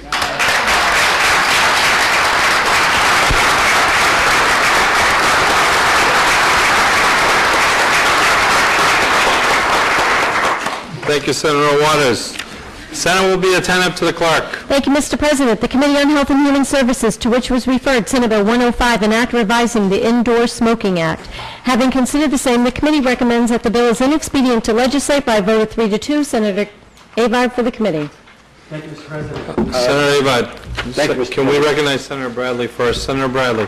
Thank you very much, Mr. President. I move that we special order Senate Bill 105 to the end of the regular calendar. Without objection, we'll special order Senate Bill 105 to the end of the calendar. The Senate will be attentive to the clerk. Thank you, Mr. President. The Committee on Health and Human Services, to which was referred Senate Bill 130, an act relative to participation in the immunization registry. Having considered the same, the committee recommends that the bill be re-referred to committee by a vote of 5-0. Senator Kelly. Oh, sorry. I rise to table SB 130. Motion is to table. All in favor say aye. Aye. All opposed say no. The ayes have it. We've tabled Senate Bill 130. Senate will be attentive to the clerk. Thank you, Mr. President. The Committee on Health and Human Services, to which was referred Senate Bill 162, an act prohibiting smoking in motor vehicles when a passenger under the age of 18 is in the vehicle. Having considered the same, the committee recommends that the bill is inexpedient to legislate by a vote of 3-2. Senator Sanborn for the committee. Senator Sanborn. Mr. President, I move inexpedient to legislate on Senate Bill 162. This bill would prohibit smoking in motor vehicles when a passenger is under the age of 18, also in the vehicle. While there are certainly valid health concerns regarding smoking around minors, a majority of the Health and Human Services Committee does not believe this level of intrusion in control regarding the lives of individuals in their private property to be appropriate. Please join the majority of the Health and Human Services Committee in voting inexpedient to legislate on this bill. Thank you, Mr. President. Thank you, Senator Sanborn. The motion is inexpedient to legislate. Is there any discussion? Senator Waters. Thank you, Mr. President and colleagues. I rise in opposition to the motion of ITL. Let me just add that this bill, yes, it does prohibit smoking in a motor vehicle when someone is under age 18. It is a secondary action, however, which means it's only enforced after a violation of another action. It's a $100 fine. This bill was inspired and brought to me through conversation with Dover's Youth to Youth. It's a group familiar to all of us. It has brought great legislation that has passed before. Oftentimes I find that the young are ahead of the curve. And here, not just from the mouth, but perhaps from the lungs of children, we hear a message that we ought to attend to. I think there's no question, as we saw in the committee hearing with the evidence presented by Youth to Youth, that smoking in cars is dangerous to children. We heard studies that showed that even with all four windows of an automobile open, within a few seconds of a cigarette being ignited, the levels are at dangerous levels for children's lungs. And with all the windows down, then just imagine it's almost 100 times the levels that are considered safe, even if the driver's window is cracked while the smoking is taking place. And, you know, the evidence is clear on this, so, and also, you know, we heard from a lot of children, and I've gotten letters that I imagine that all of you have gotten as well. For example, Grace from Concord writes that she's 8 years old, she's in the 3rd grade. My opinion is that people should not smoke in the car with kids under 18 years old in it. Of course it can cause illness. If it becomes a law, some who break it will probably have to pay. Smoking is a bad example for kids. That's why I want this law to happen. Yes, lots of people smoke, but they should not smoke in the car if this happens. So the opposition, you know, can't be about the dangers of smoke in cars. And I know that my colleagues on the Health and Human Services Committee care deeply about children and children's health. I think also we have the evidence of northern New England having the highest youth smoking rates in the country, Vermont, New Hampshire, and Maine. And we just are not doing what we need to do to reduce that rate. And I dare say that being in a car for 18 years, breathing that smoke might be contributing to a proclivity towards smoking in youth themselves. So it really can't be, the opposition can't be about the evidence as to whether this is dangerous. Also, the opposition really can't be that this is an impractical law. It's been passed in Maine and Vermont and in other states. And there are no problems with enforcement. It's been in place in Maine for several years now. And as a secondary action, there's no objection from law enforcement over this bill offered in the committee or in the other states either. So it can't be about that it's an impractical law or the one that won't be useful or can't be enforced. So the argument seems to be about the car itself. Is it appropriate for us to provide extra safety protections for children who are in cars? Now, we know that the answer to that is yes when it comes to seatbelts, right? You have to wear a seatbelt or be in a car seat. Still private property, still parents are the ones in control. But we say, no, but it's just an environment. It's a special environment. We need special protection for children. So we pass that. You get to the right age, you can undo that seatbelt and away you go. But children are something different. And also, I dare say if we saw on a hot day on a parking lot and some kids left in a car with the windows rolled up in distress, we'd go smash that window, wouldn't we? We'd do that. It's visible. It's out in the public. We see suffering. We take action to address it. Bottom line here is kids can't get out of a car. They have no choice. Under 16 if they can't drive, and of course under 18 I have in here because they can't smoke before if they're under 18. They can't get out of a car. Now I remember when I was a kid, my mom smoked her unfiltered 100 millimeter Camels. My dad smoked his pipe. After the Surgeon General's report came out, my mother quit smoking, but my father, he just shifted from a pipe to a cigar. And I want to tell you, the fight for the window seat was fierce. And I was the youngest of 4, so I never made it to the window. And I don't think we want to see our children riding along with their heads lolling out the window like a dog trying to get some breath of fresh air. The car is a different place. It is, as we know from case law, an in-between place in terms of private property and public protections. And, the argument that was offered by my colleague about the potential slippery slope, about, whether we want to enforce this and what's next in people's homes and so on. And I think in some ways the slippery slope argument here kind of demeans our judgment as legislators. We know when each bill comes before us, we're going to evaluate it, balance privacy and public safety and health off against each other. Children's interests that we certainly must protect because they cannot protect themselves. But this bill we ought to pass. We ought to pass. Let's clear the air. Let's help our children out. We hear from the children. We hear from public health officials. The evidence is in. Let's act now and overturn this recommendation. Thank you. Senator Sanborn with a question. Senator from Dover. Senator Waters. Senator, thanks so much for taking your question. You mentioned, are we on a slippery slope? Is our government becoming too big, too broad, too bold, and intruding into people's houses? But yet you advocate, passionately I might add, it was a wonderful floor speech, that we should pass this bill and prohibit people from having that decision and digging into their discretion and not letting them smoke in cars. But at the same time, I would suggest that if you support this bill, that you would support outlawing cigarettes in houses as well, predicated on the fact they're closed up and the windows aren't open and kids don't have the availability. So is that what you're also advocating, that we should deny people the ability to smoke in their own homes if their kids are there? And why one without the other? Thank you for your question. And no, and this bill isn't about homes. It's, to me, a distraction to try to move into that arena. If you're in a home, there are different protections. That's a different kind of private space than a car. And also, nothing is quite so small as the size of a car in which you place a child, maybe an infant, with that smoke. It provides, as we've seen from the evidence, a very, very extreme and present danger for these children. In a home, at a certain age, you can leave the room. A lot of children have talked to me about this bill and said, at home I can just leave the room if the cigarettes gets lit up, or I can go out and get a fresh air. I can't do that in a car. Now, when I get to age 12 or 13, I can start to argue with my parents. And they do recognize that they maybe start to be able to express themselves, but they want us to help them when it comes to the car. And as I said in my remarks, I think that slippery slope kind of arguments here really kind of demean our ability as legislators to view each case in and of itself, and I think the case here has been made.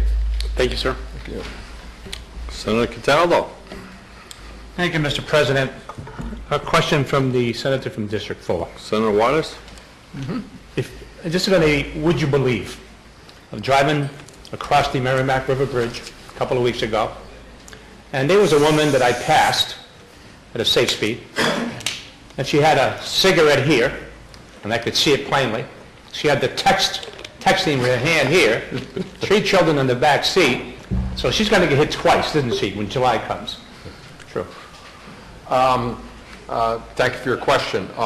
Do note I would believe that, by the way. Thank you. But do note that this is a secondary action. So if someone happens to stop that person because of distracted driving and observe the spoken behavior, then there would be the opportunity as a secondary action to enforce this law as well. And wouldn't we hear the little from the back seat of that car? Thank you for your answer, by the way. Any further discussion on Senate Bill 162? The question is the adoption of the committee recommendation of an expedient to legislate on Senate Bill 162. Are you ready for the question? All in favor say aye. Aye. All opposed say no. No. The ayes have it. The motion of an expedient to legislate is adopted. And the Senate will be attentive to the clerk. Thank you, Mr. President. The Committee on Judiciary, to which was referred, CACR 5, an act relating to legal actions, providing that taxpayers have standing to bring actions against the government. Having considered the same, the committee recommends that the bill is ought to pass with an amendment by a vote of 5-0. Senator Daniels for the committee. Senator Daniels. Thank you, Mr. President. I move that CACR 5 be ought to pass with amendment. This proposed constitutional amendment deals with whether taxpayers have standing to challenge legislation that has been adopted. It is important to understand that it has been the standing for many, many years that as taxpayers we were recognized as having standing and therefore able to challenge in our courts policies that had a fiscal impact upon us. Only during the recent Duncan ruling did the courts change course and reverse prior practice and policy and say that taxpayers do not have standing. This proposed constitutional amendment question will allow our citizens and constituents the ability to vote on whether they wish to return this policy to its previously long-standing position. The Judiciary Committee unanimously recommends CACR 5 be adopted with amendment and welcomes your support. Thank you, Mr. President. Thank you, Senator Daniels. The bill is now on second reading. The first order of business is the committee amendment. Is there any discussion on the committee amendment? The question is the adoption of the committee amendment. Are you ready for the question? All in favor say aye. Aye. All opposed say no. The ayes have it. The committee amendment is adopted. The bill is on second reading. Is there any further discussion or amendments? The question is on the adoption of ought to pass on CACR 5. A roll call is required. And the Senate will be in recess for 30 seconds.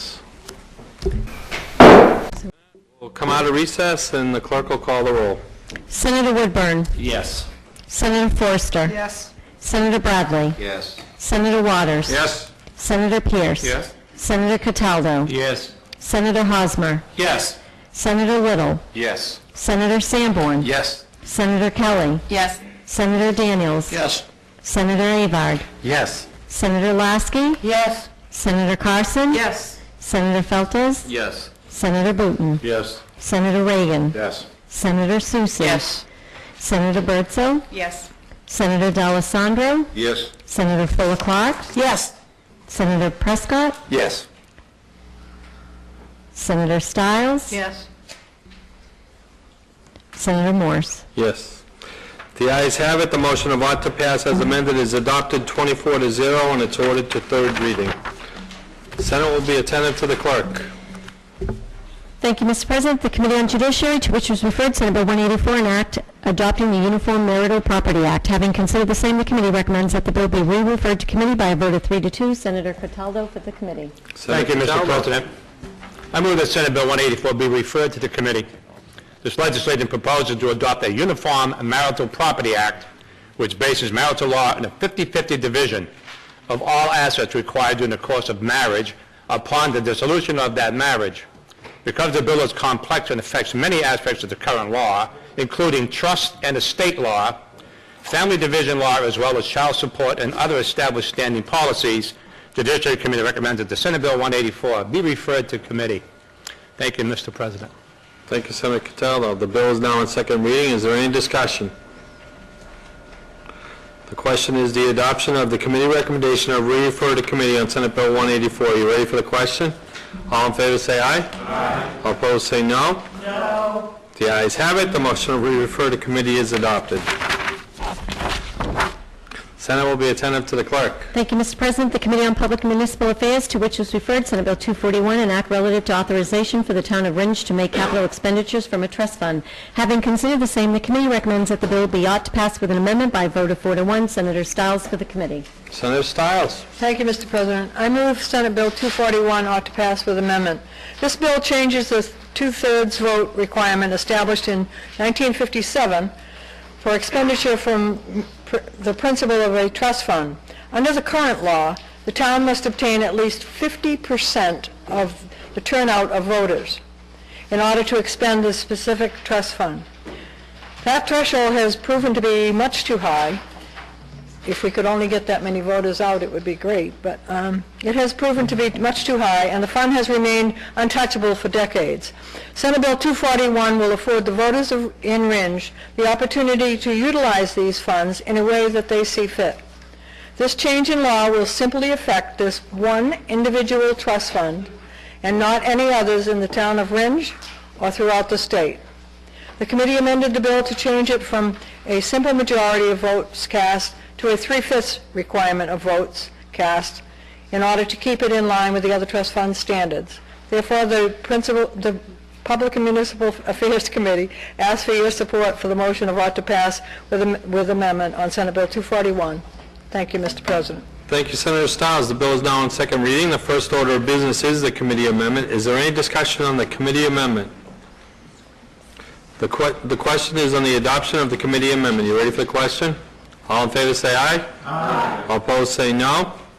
The ayes have it. The committee amendment is adopted. The bill is on second reading. Is there any further discussion or amendments? The question is on the adoption of ought to pass as amended on Senate Bill 241. You ready for the question? All in favor say aye. Aye. All opposed say no. The ayes have it, and it's ordered to third reading.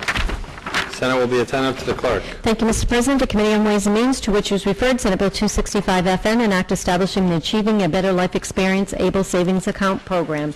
Having considered the same, the committee recommends that the bill is ought to pass by a vote of 5 to 0. Senator Booton for the committee. Senator Booton. Thank you, Mr. President. I move Senate Bill 265 ought to pass. ABLE, Achieving a Better Life Experience, is a savings account program was recently authorized by the federal government. This bill will enable these savings accounts to be established here in New Hampshire.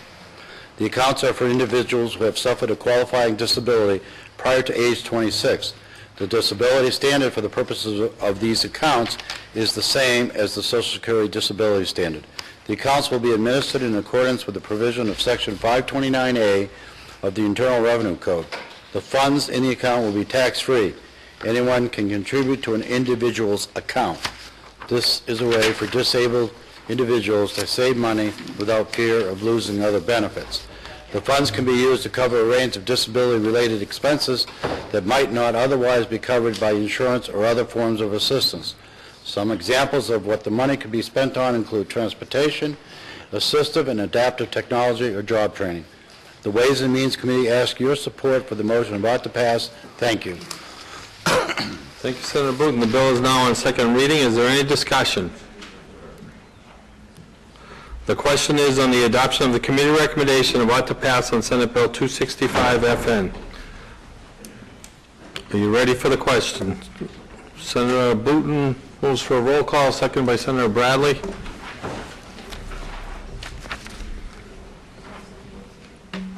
Everybody here? The clerk will call the roll. Senator Woodburn. Yes. Senator Forster. Yes. Senator Bradley. Yes. Senator Waters. Yes. Senator Pierce. Yes. Senator Cataldo. Yes. Senator Hosmer. Yes. Senator Little. Yes. Senator Sanborn. Yes. Senator Kelly. Yes. Senator Daniels. Yes. Senator Avard. Yes. Senator Lasky. Yes. Senator Carson. Yes. Senator Feltes. Yes. Senator Booton. Yes. Senator Reagan. Yes. Senator Susie. Yes. Senator Birdsell. Yes. Senator D'Alessandro. Yes. Senator Fuller Clark. Yes. Senator Prescott. Yes. Senator Stiles. Yes. Senator Morse. Yes. The ayes have it. The motion of ought to pass is adopted 24 to 0, and it's ordered to third reading. Senate will be attentive to the clerk. Thank you, Mr. President. The Committee on Energy and Natural Resources, to which was referred Senate Bill 170, an act requiring the Public Utilities Commission to ensure ratepayers' protection with electric power suppliers. Having considered the same, the committee recommends that the bill is ought to pass with an amendment by a vote of 4 to 1. Senator Fuller Clark for the committee. Recess? No? Senator Fuller Clark. Thank you very much, Mr. President. I move Senate Bill 170 ought to pass with amendment. This very good bill, as amended, directs the Public Utilities Commission to redesign its website to enable customers to compare pricing policies and charges of electric suppliers. It also requires the Commission to develop a summary of the terms and conditions found in electric service contracts.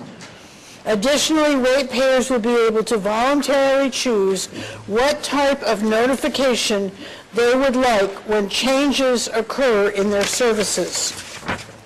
Finally, it allows the PUC to protect ratepayers against unfair or deceptive practices by energy suppliers. Please join the Senate Energy and Natural Resources Committee in supporting the motion of ought to pass with amendment on Senate Bill 170 as passed by the committee unanimously. Thank you, Mr. President. Thank you, Senator Fuller Clark. The bill is now on second reading. The first order of business is the committee amendment. Is there any discussion on the committee amendment? The question is the adoption of the committee amendment. Are you ready for the question? All in favor say aye. Aye. All opposed say no. The ayes have it. The committee amendment is adopted. The bill is on second reading. Is there any further discussion on amendment? Senator Prescott.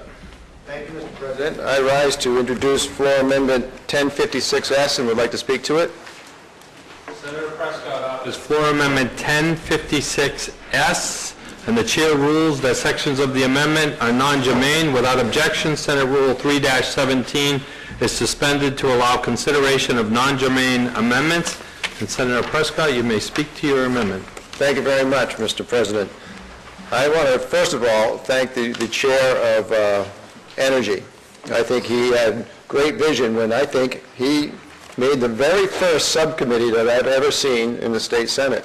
He made a subcommittee. I would call that subcommittee Residential Electric Suppliers and Consumers Subcommittee, because that's what it was all about. Residential electric suppliers, consumers, let's work on that. I want to thank the senator from District 8, the senator from District 15 to be the first proud members of that committee. We also had a couple other ad hoc committee members that I'd like to thank for their help. The senator from District 16, and also the representative, Fromuth, since I don't know his representative district. And they all pulled together, and I like to think about it as maybe we could pull it together again for one more gig, but I hope this is the last gig, the last amendment. This amendment changes to clarify that the website and notice provisions apply to residential and small commercial customers, and that the prices posted to the website will be standard offerings and will not preclude companies from offering custom or other products tailored to specific customer needs. And then on the final remedies provision, we have made it clear that rescission and reparation remedies are only applicable to residential customers. We believe that commercial customers have adequate recourse to the courts for such remedies. And also, there's one friendly amendment from Senator Bradley to extend the Site Evaluation Committee rulemaking deadline so that there is more time for greater public input. Thank you very much for letting me bring forward this amendment. I ask that the body vote it ought to pass. Thank you very much, Mr. President. Thank you, Senator Prescott. The question is on the adoption of floor amendment 1056. Any discussion? Question, Senator Fuller Clark of Senator Prescott. Senator Prescott, I just wanted to make sure that we do not need a definition to clarify what small commercial customers are. You want to make sure, and you're asking me to give you that assurance? I am giving you that assurance. Thank you. Thank you very much. Good job. Any further discussion? You ready for the question? All in favor say aye. Aye. All opposed say no. The ayes have it. The floor amendment is adopted. The bill is still on second reading. and open for further discussion or amendments. Seeing no further discussion, the question is on the adoption of ought to pass as amended on Senate Bill 170. Are you ready for the question? All in favor say aye. Aye. All opposed say no. The ayes have it. The motion of ought to pass as amended is adopted, and it's ordered to third reading.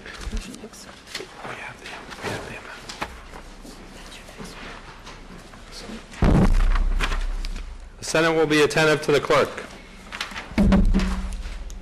Thank you, Mr. President. The Committee on Health and Human Services, to which was referred Senate Bill 105, an act revising the Indoor Smoking Act. Having considered the same, the committee recommends that the bill is inexpedient to legislate by a vote of 3-2. Senator Avard for the committee. Senator Avard. Thank you, Mr. President. I move an expedient to legislate on Senate Bill 105. The Senate Health and Human Services Committee heard compelling testimony from both sides of this issue during public hearing process. Unfortunately, the parties involved could not reach a workable solution to many of the questions that arose in this bill. Please join the majority of the Health and Human Services Committee in voting inexpedient to legislate on this bill. Thank you, Mr. President. Senator Carson. Thank you, Mr. President. Oh, wait a second. The motion is inexpedient to legislate. Is there any discussion? Senator Carson. Thank you, Mr. President. I rise to ask my colleagues to overturn the motion of expedient to legislate so that I might offer a floor amendment. Thank you, Senator Carson. The question is the adoption of the committee recommendation of inexpedient to legislate on Senate Bill 105. Is there any further discussion? All in favor say aye. Aye. Opposed say no. No. The noes have it. You defeated the inexpedient to legislate. Senator Carson for a motion. Thank you, Mr. President. I'd like to move ought to pass on amendment number 0161S. Senator Carson moves ought to pass on Senate Bill 105. Senator Carson, you're recognized for an amendment. Thank you, Mr. President. I'd like to move amendment number 1061S, and I'd like to speak to that. Senator Carson offers floor amendment 1061 and can speak to her amendment as it's being handed out. Thank you, Mr. President. First of all, I'd like to begin by thanking my colleague from Senate District 5 for all his help in bringing this issue forward. What this amendment does is address two issues that were also part of the original Senate Bill 105. The first deals with child-resistant packaging. I think we can all agree that liquid nicotine is something that is very, very dangerous. It is poisonous, and if it should end up in the wrong hands, children could get hurt very badly. So we were able to bring the parties together to agreement, and so the first part of this bill deals with language dealing with child-resistant packaging. The second part of the amendment deals with a commission to study these electronic cigarettes, or e-cigarettes as they're called. Thank you, Mr. President. Thank you, Senator Carson. The question is on the adoption of the floor amendment 1061. Any discussion? You ready for the question? All in favor say aye. Aye. All opposed say no. The ayes have it. The floor amendment is adopted. The bill is still on second reading and open for further discussion and amendment. The question is the adoption of ought to pass as amended on Senate Bill 105. You ready for the question? All in favor say aye. Aye. All opposed say no. The ayes have it, and it's ordered to third reading. Senator Bradley. Thank you very much, Mr. Chairman. I move that we remove from the table Senate Bill 67. Senator Bradley wants to remove Senate Bill 67. All in favor say aye. Aye. All opposed say no. Remove Senate Bill 67 from the table, and the pending motion is re-refer.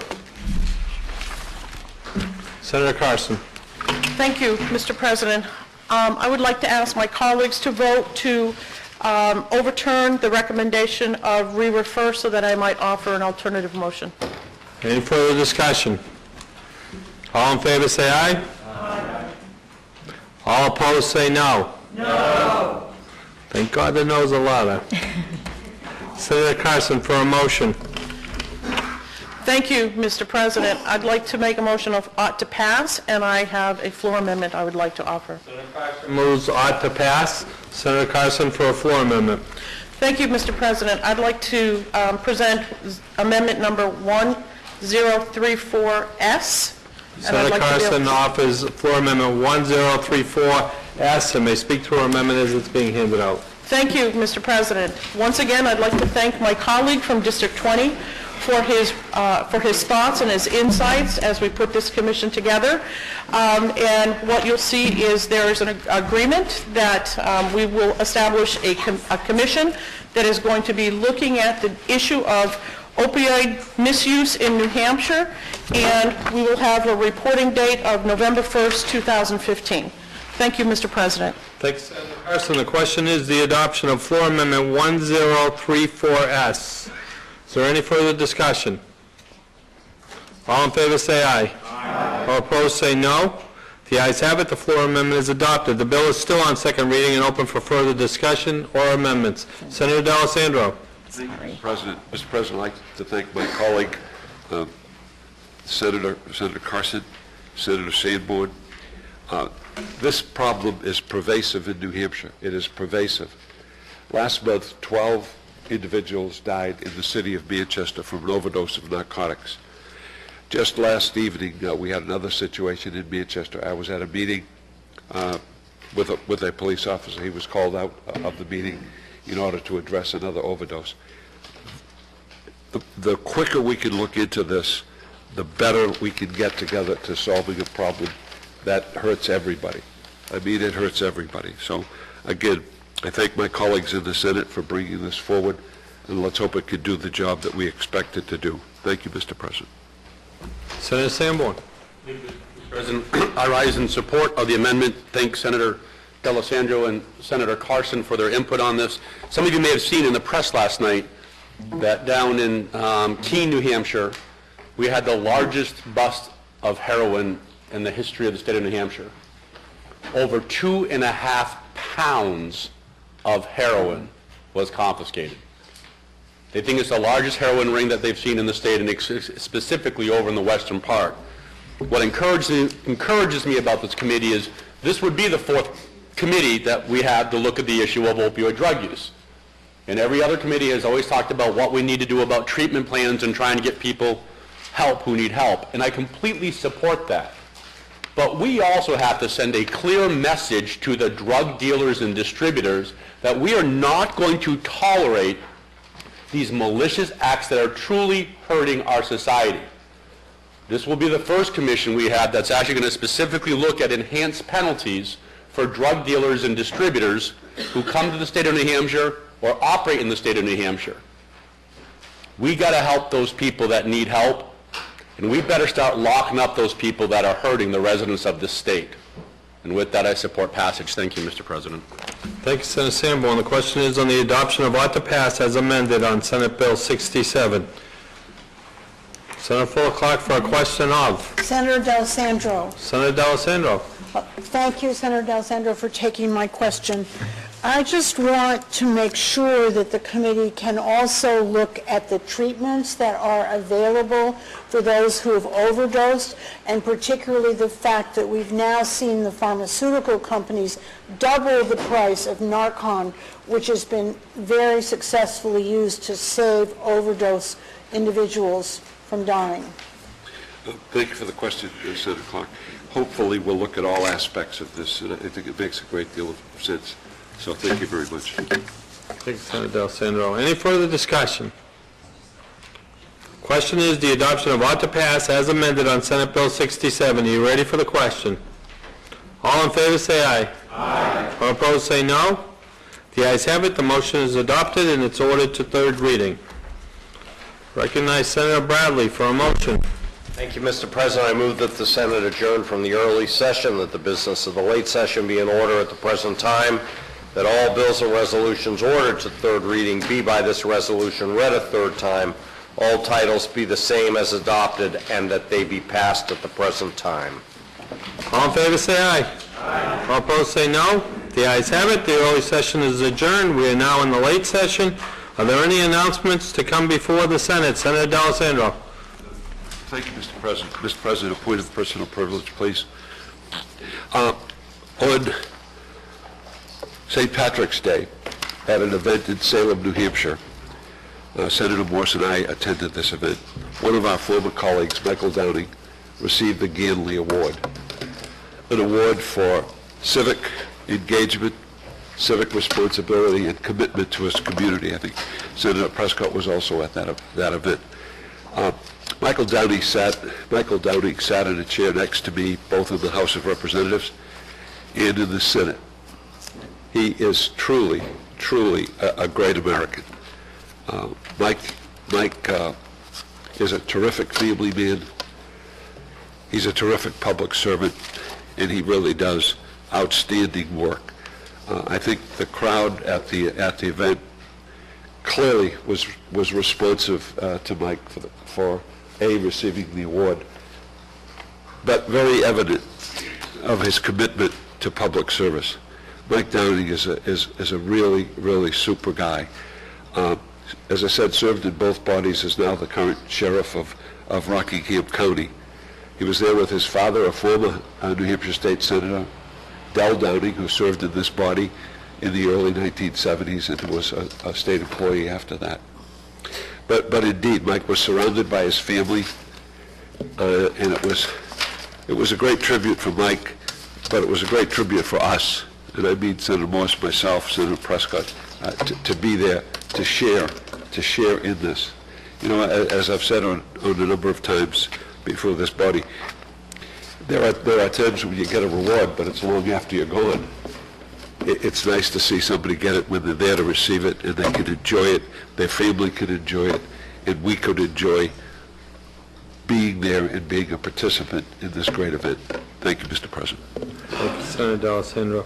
Without objection, all personal privileges and unanimous consent shall be entered into the permanent journal of the Senate.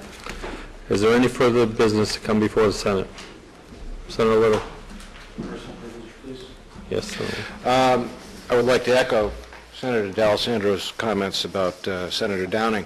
But I would like to add, I'm wearing a special tie today. This is a breast cancer awareness tie, and it's the only one I could think to put on. A personal friend of mine, Lauren Carney, is at Dartmouth-Hitchcock Medical Center right now having surgery to remove a brain tumor.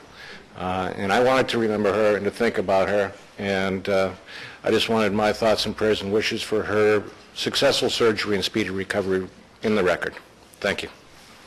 Thank you, Senator Little. Without objection, Senator Little's comments will be entered into the permanent journal. Senator Prescott. Thank you, Mr. President. I just have an announcement for Senate Commerce Committee to meet immediately after session's over, maybe a few minutes, 5 minutes after. We'll meet in State House 100. Thank you very much, Mr. President. Is there any further business? Recognize Senator Bradley for a motion. Thank you, Mr. President. I move that the business of the day being completed, that the Senate recess to the call of the chair for the purposes of introducing legislation, referring bills to committee, scheduling hearings, sending and receiving messages, and processing and roll bill reports and amendments. And when we recess to the call of the chair. All in favor say aye. Aye. All opposed say no. The ayes have it. The Senate is in recess to the call of the chair.